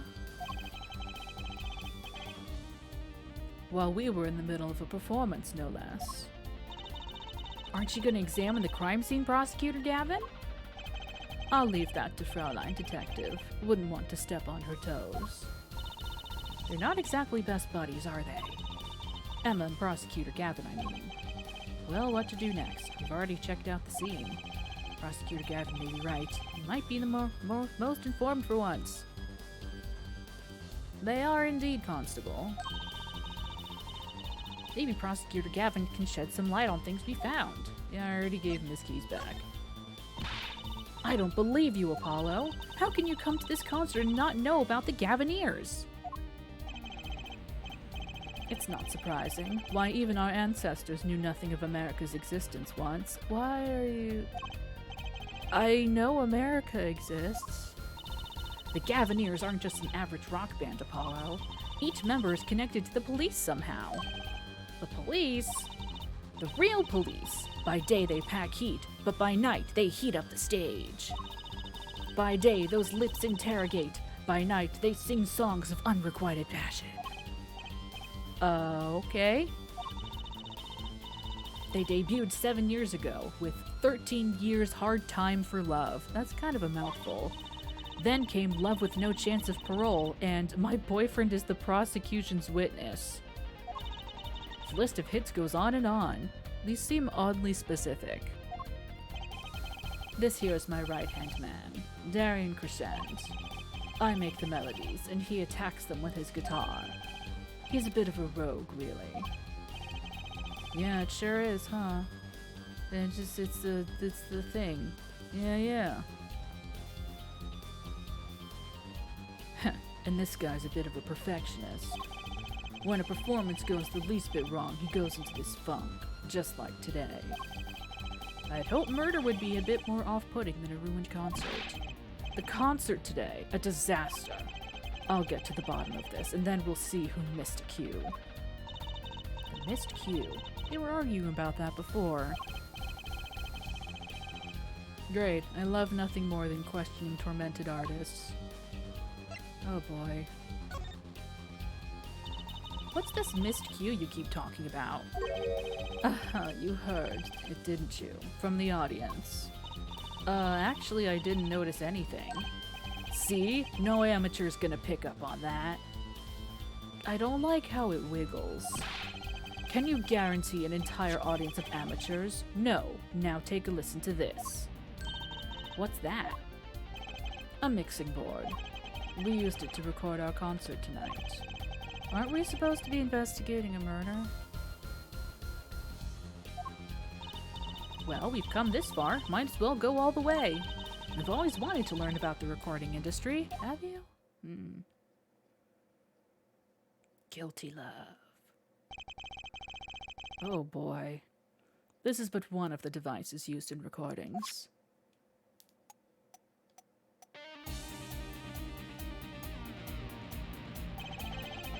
We're a 5-part band. This lets us record each member's performance separately.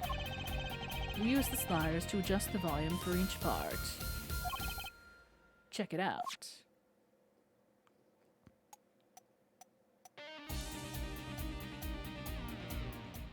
Whoa!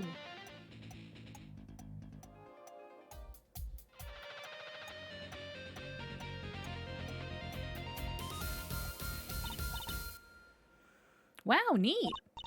So could you say, hear only the drum part? Of course. That's how we'll find the criminal guilty of missing his cue tonight. I'm more concerned with the other criminal, the one who kills people. You want help on the case? Then help me with mine. I guess rock and roll comes before prosecuting. Let's begin. First, we bring up the part of the performance in question. You simply choose the section of the song you wish to hear on the uppermost bar. Like so. Boop. There it is. Now listen.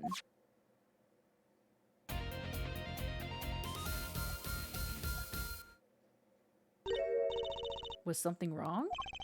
You couldn't hear it. Listen again, closely.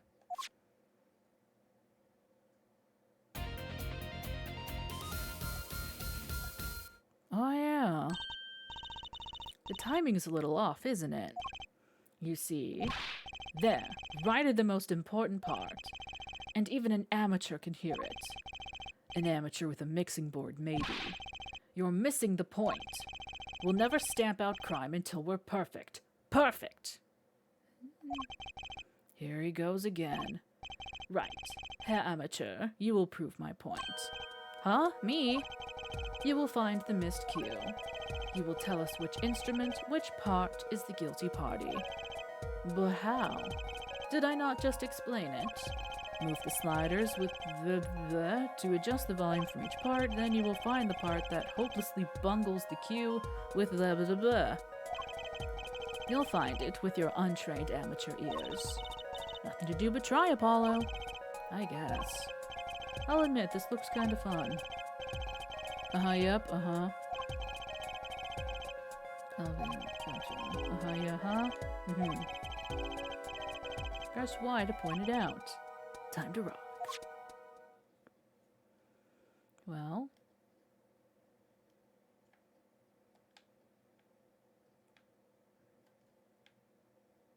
He said it was at the end, so.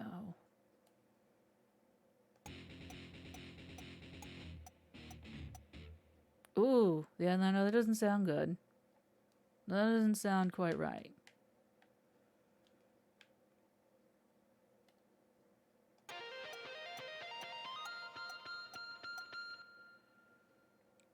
Meep, meep, meep, meep, meep, meep. Nope.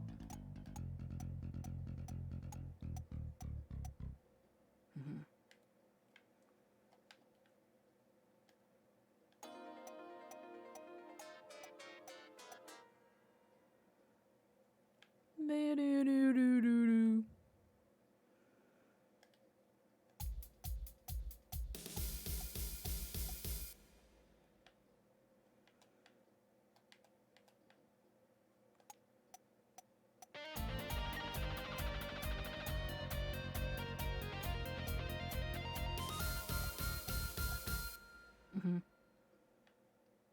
Take that! This part is off. Which is that, Second guitar. Ah. It was you, Darian. Ah, well, looks like the cat's out of the bag. Ah, well, that's all you have to say. That kind of attitude lets killers walk free, Darian. I can't help but feel that we're perhaps... It's fine. Here they go again. Maybe it wasn't such a good idea to ask about the concert. Starting to feel like we're just wasting time. It's all experience under our belts. That can't be bad. Mixing board added to court record. Still can't get over the title for that song. Guilty Love.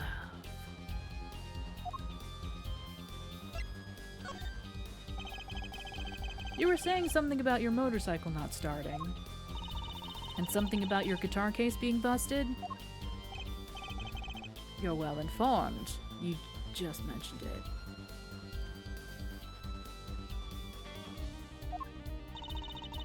You mentioned it a few times. It all happened this morning. It's all this keyring's fault. Keyring? It's got all my keys on it, yeah? My bike key, my car key, and the key to my guitar case. You have a bike and a car? That just seems extra. Wait, so this keyring... It disappeared. I thought I'd put it in my jacket pocket. Prosecutor Gavin's keyring disappeared. I had to come to the concert by taxi. How embarrassing. And in order to get my guitar out, I had to break the lock. Wait, this guitar wasn't the one that... The very one. Up in flames. And right on stage, too. I actually thought that was part of the show. Crazy. And to top it off, Mr. Lettuce's life was taken. Nobody told me about days like these. Strange days indeed. You think. What's wrong, Trucy? Well, I was just trying to make sense of everything. First, this heart-shaped keyring gets stolen. Then a very expensive guitar flares up on stage. Then Mr. Lettuce dies. Yes, and... Could it all really be just a coincidence? Coincidence? Meaning... Darian, can you make any sense of all this? Hey, don't look at me. What do you think, Apollo? Huh? I mean, either Mr. Gavin's having a really bad day, or all this was planned. You aren't thinking what I think you're thinking. Are you, Fraulein? I am. What? What? Hey, don't leave me in the dark with Spike here. The name's Apollo, but yeah, I agree. Don't leave us in the dark. What are you talking about? Haven't you noticed a connection, Apollo? A curious connection between all of Mr. Gavin's troubles today. Well, it's the keys, right? Something was bugging me too. That keyring, and the guitar, and the body. Slow down there, Polly. You look a wee bit dizzy. He's bluffing. He hasn't figured it out. Fess up if you're a man. You're as clueless as I am. Huh? No. Give her forehead a chance. Let's see your evidence of the connection, shall we? Evidence? I better think of something. Come on, let's see it. What's the connection between all of Mr. Gavin's troubles? I mean, it's his keys, right? Yeah.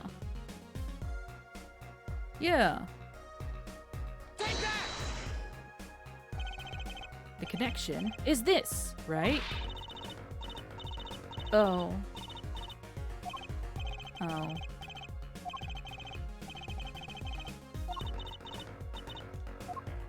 Okay,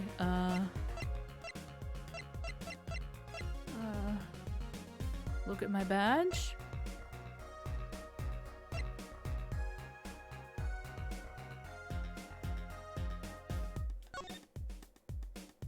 Stole away the keys. Yeah. Yeah. Take that! Take that. It's this, isn't it? A lyric sheet. The guitar serenade? What's that got to do with anything? Must be the mixing board. It has everything to do with everything. Though I wouldn't have believed it if the Fraulein had pointed it out.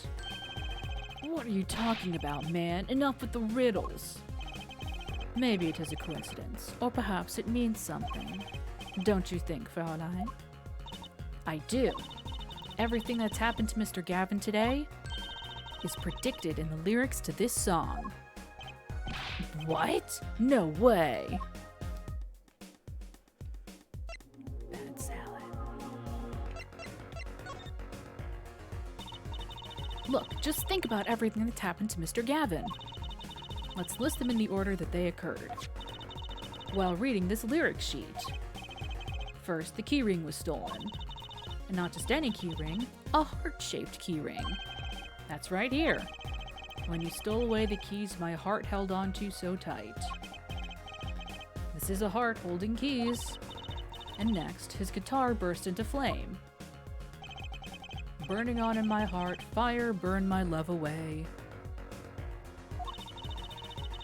And then Mr. Lettuce was killed. Like a bullet of love, fire take my life away. But that's crazy. Yeah, no kidding. So everything that happened today here, this song predicted it all? Or perhaps it was the other way around. Huh? The criminal could have based their crime on the lyrics. But who would go through all that trouble? Someone who moves in mysterious ways, no doubt. I believe you've stumbled upon something quite vital and quite annoying, Fraulein. So bleh. She looks pleased. The lyrics predicting the crime. Clavier? Seems a bit more than just coincidence to me. Is that a police lyric? Is that a police? Yeah. I have to agree. The keyring, the guitar, and the murder. The keyring might have been dropped by accident, yet the victim was holding it. Hard to think that it was unconnected. That's true. Prosecutor Gavin's as calm and collected as ever. So the criminal matched their actions to the lyrics. That sounds likely. Why would anyone do that?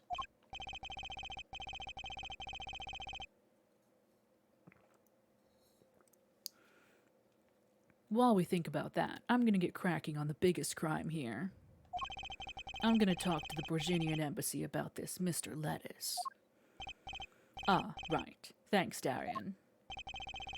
I'll leave the pondering of mysteries to you. I'm out of here.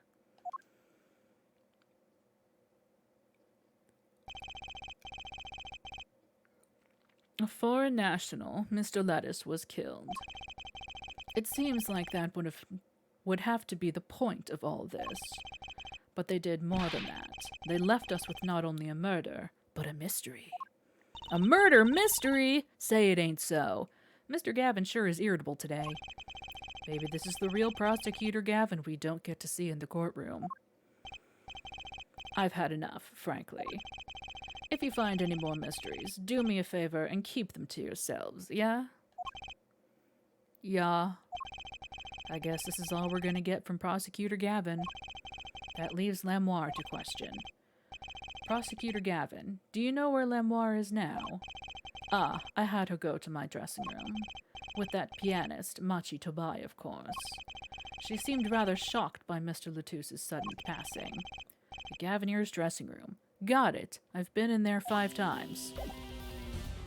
Hmm?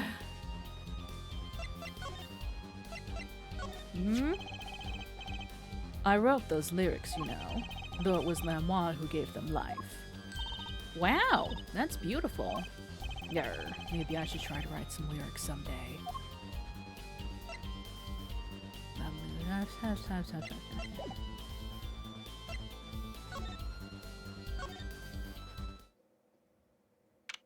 July 7th, backstage hallway. Oh, hi. And he's back again. Who's there? Okay, bye. There he goes again. Who is that guy? Huh? Trucy? You know, he did look sort of familiar. So he is a friend of yours. No, that's not it. Sorry, I don't remember. Curiouser and curiouser.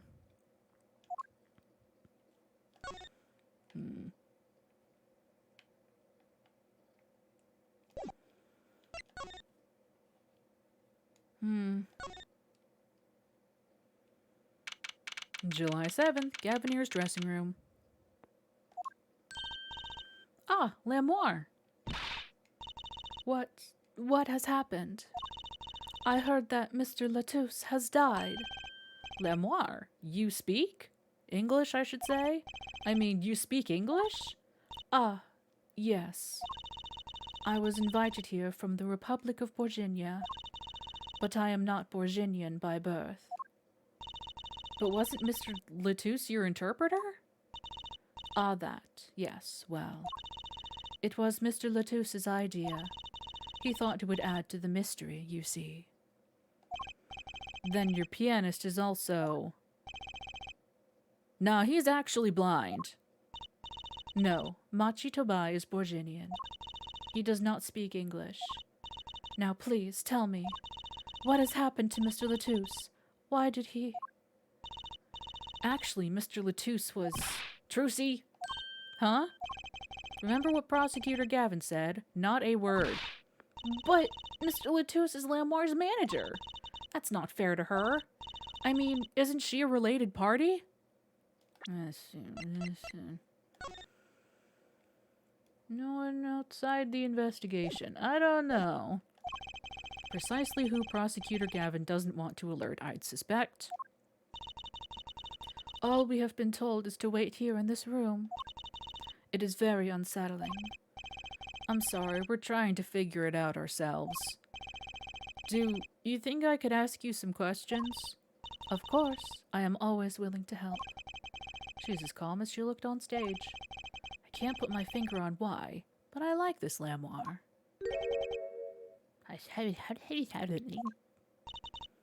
What is it, Machi? What? But you'd be alone. What seems to be the problem? Machi, he is not good around strangers. He wishes to go out for a breath of fresh air.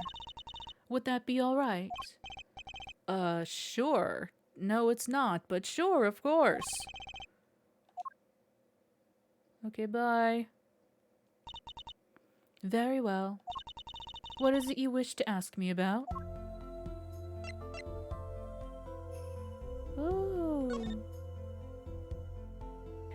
I'm an attorney. Look at my badge. Would you mind taking a look at this?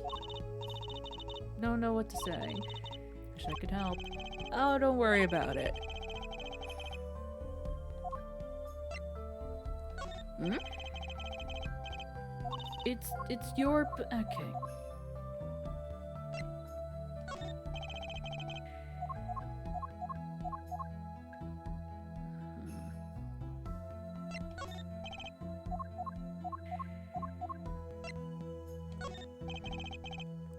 That reminds me. Does this brooch look familiar to you? My brooch? Yes. Well, it may be mine. Yours, Lamoire? I was wearing a brooch earlier, you see. I must have lost it. Well, that explains the brooch we found. It was Lamoire's. Thank you. I was wondering where I dropped it. So this brooch belongs to her. That begs the question. Something wrong, Apollo? What was this brooch doing at the crime scene? I mean, it was her dressing room. She probably went in there at some point. Hey, look at this gun. Fine. Oh, hey, get up and stretch time. Hmm? Fine.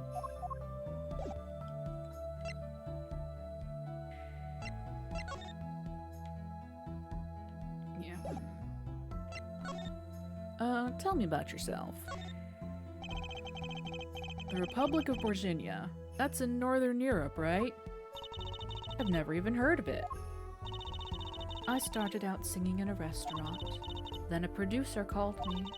Before I knew it, here I am. You don't say. You know, my daddy plays piano in a restaurant. Producers tend to look for talent, Trucy. Lamoire, you're not from Virginia originally. Were you born here? In country we won't say the name of? Well... Oh, is that supposed to be a secret? Image is everything when you're a star. I know a bit about that, of course. Ah, yes, it is something like this. A contract, you might say. I'm also not to speak anything but Borginian in public. Image is important, I guess. Yeah, the United Islands of America. She's not all Image, though. Her songs are lovely. A real landscape painter in sound. A painter in what? She travels the world, turning the sights she sees into music. That's the secret to your music's beauty, right? You're very perceptive. Oh, I use your songs all the time in my stage act. I don't have to pay royalties for that, do I? I'm claiming your performances under DMCA copyright laws. Ah, shit. Stop while you're ahead, Trucy. This landscape painter in sound, too, is an image. Yet without it, my songs would not be so widely heard.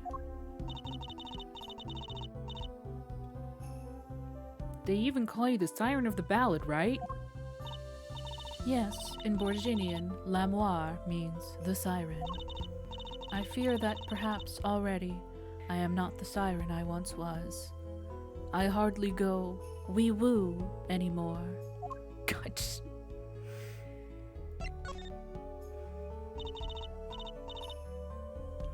Your pianist, Machi, was it? He's cute, like a porcelain doll. He's very European. I met him while singing in restaurants in Virginia. He is an orphan, yet his playing is exquisite. Soon he came to live with me. It's like a fairy tale, almost. I noticed he hardly leaves your side. Yes, well, he is blind. At first I hesitated at dragging him across the world. He doesn't speak English either, does he? He had never left Virginia before we met. I made his presence part of my contract. Machi and I, together, are Lamoire. Together always. Tell me about Mr. Lettuce. Mr. Lettuce was my new manager. New? Yes, from 3 months ago. Around when I received Mr. Gavin's invitation to come. I met Mr. Lettuce at my office. He was to be my manager and bodyguard. And, as it turned out, my interpreter. Interpreter? Even though you speak English?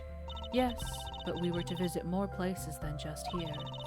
We had a concert in Japan scheduled after this one. We're not in Japan? Later, Sushi. Thanks for hanging out. Though I fear that may have to be cancelled now. Was Mr. Lettuce from the Republic of Virginia too?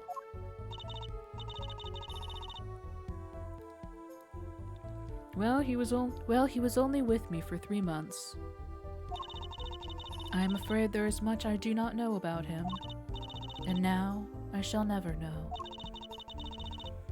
No one will even tell me why he has died. I'm sorry. Prosecutor Gavin said we weren't to talk to anyone. Mr. Lettuce was a talented man. The siren of the ballad. That phrase was his idea, you know. I am happy for him that it has become so well known. The siren. That's what he meant. Huh? Apollo? You are the siren, right, Lamoire? That is the meaning of my name in Borginian, yes. It was the name my producer gave me, but why do you ask? It's very important. I had to know for sure if the siren was you.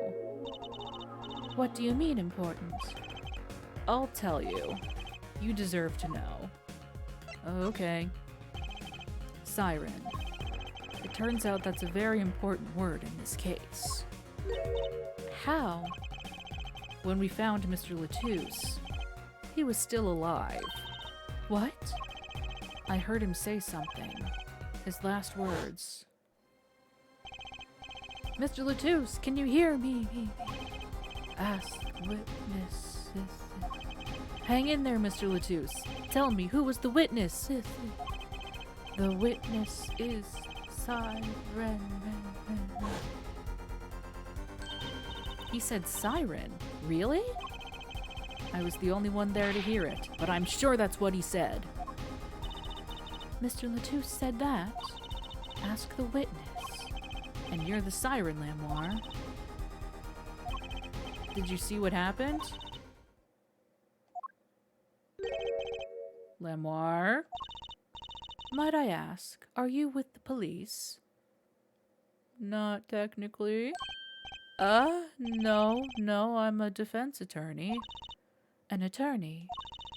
Yet there have been no arrests, yes? Is that a problem? Does an attorney not work for a client? If you have no client, you should leave the investigation to the police, I think. Ma'am? But Lamoire, I am sorry, but I cannot answer your questions. Smart lady. I'm afraid you lack the authority to ask them. Smart lady. Why? If she witnessed the crime, why won't she tell us? I believe we are through here. I believe so. Well, it's been a pleasure. Hey, where'd the kid go? Oh, are we gonna get White Man jump scared again? Whoa, who's there now? Ah, it's you. Where were you? Emma! Is something wrong? She looks grumpier than usual. You bet something's wrong. The impossible's happened. It's all your fault, you know.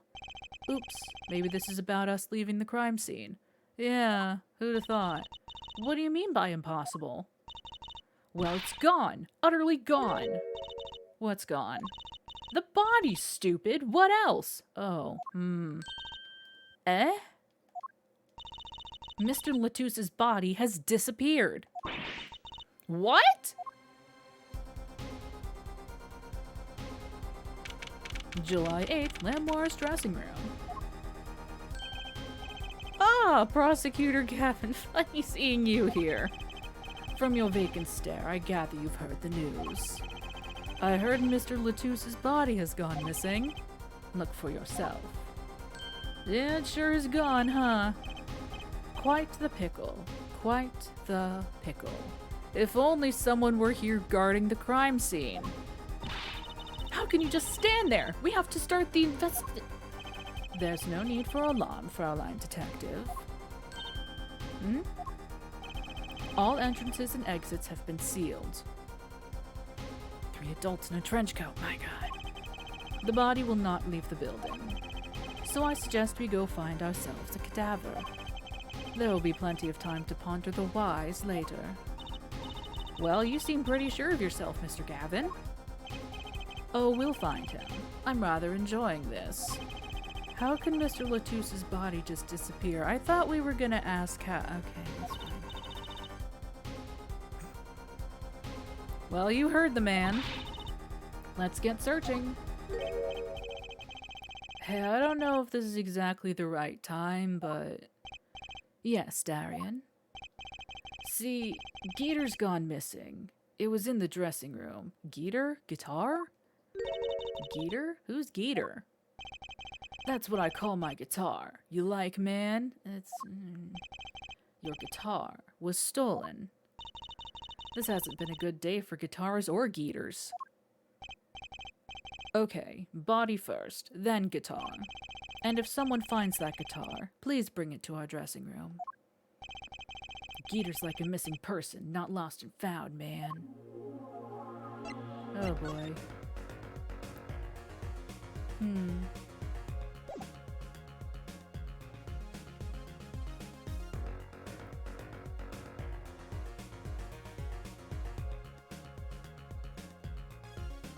And on that very exciting note, I think I might have to call it. I can feel my voice going.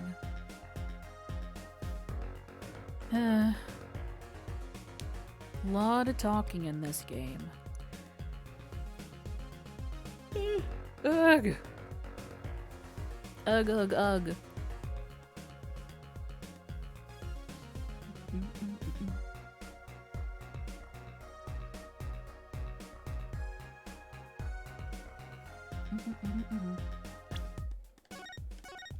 Quick little save. Save complete. Yes. Save complete. Goodbye. Sick. Thank you all for joining me this evening. I'd like to do all three. I've never played the other two. I might take a small break in between the games, though. You know? A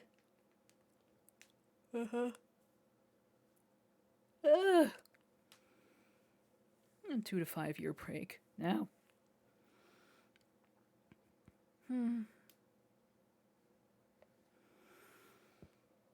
I did mention that that I figured this game would take longer than a month. And if you'll recall, I did mention at the time that I hoped there weren't any objections to that. But anyway, yes. Yes. Oh, man. Because I had to restart the chapter, I didn't get my Steam achievement for completing the second case. Yeah. I didn't get my achievement for completing the second case because you have to do it from its opening chapter.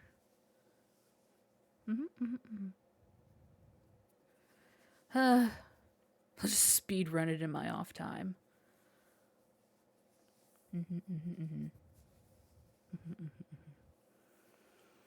But I'm having a good time. My throat isn't, but I am.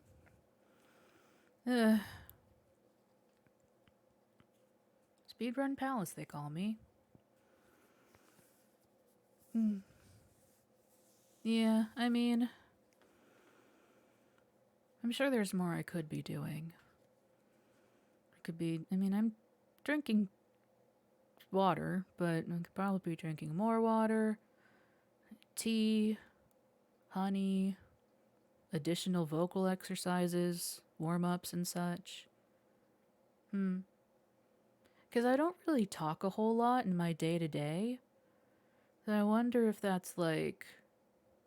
I don't know. I don't know if it would help or hinder. Could be raining. I like rain.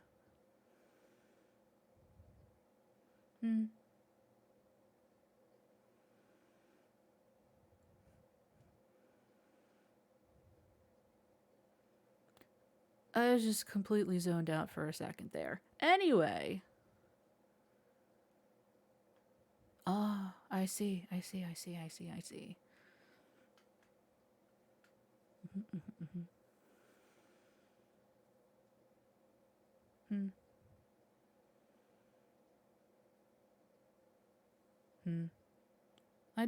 do also have this lingering concern.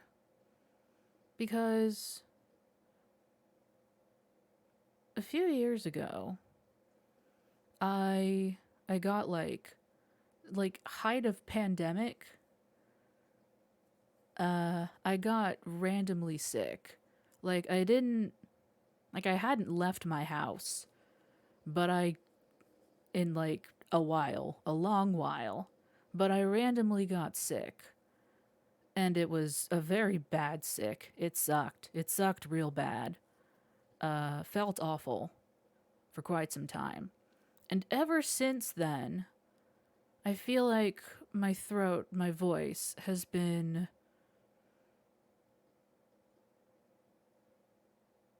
more fragile. That's not quite what I want to say, but it's the only thing my brain is giving me. You know? It hasn't quite been the same. A logical assumption. So despite having never left my house,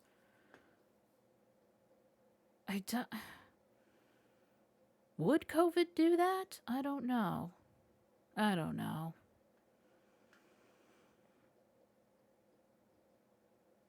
Mm-hmm. Outside came to you. Don't think. Yeah, no. I don't know. I just don't know. But anyway, we will return next week with more thrilling adventures of a palace justice.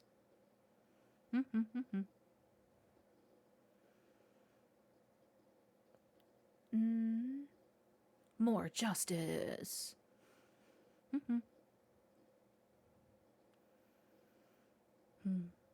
I do still wonder.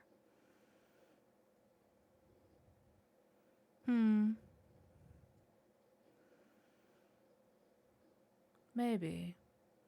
I mean, I'm sure I could ask someone. Maybe. There might be people. Eh. Eh. Eh. Eh. Eh.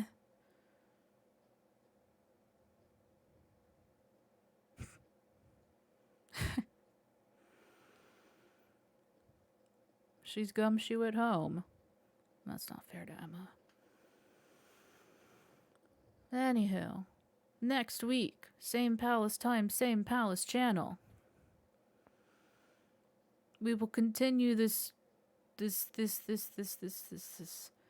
clavier heavy case.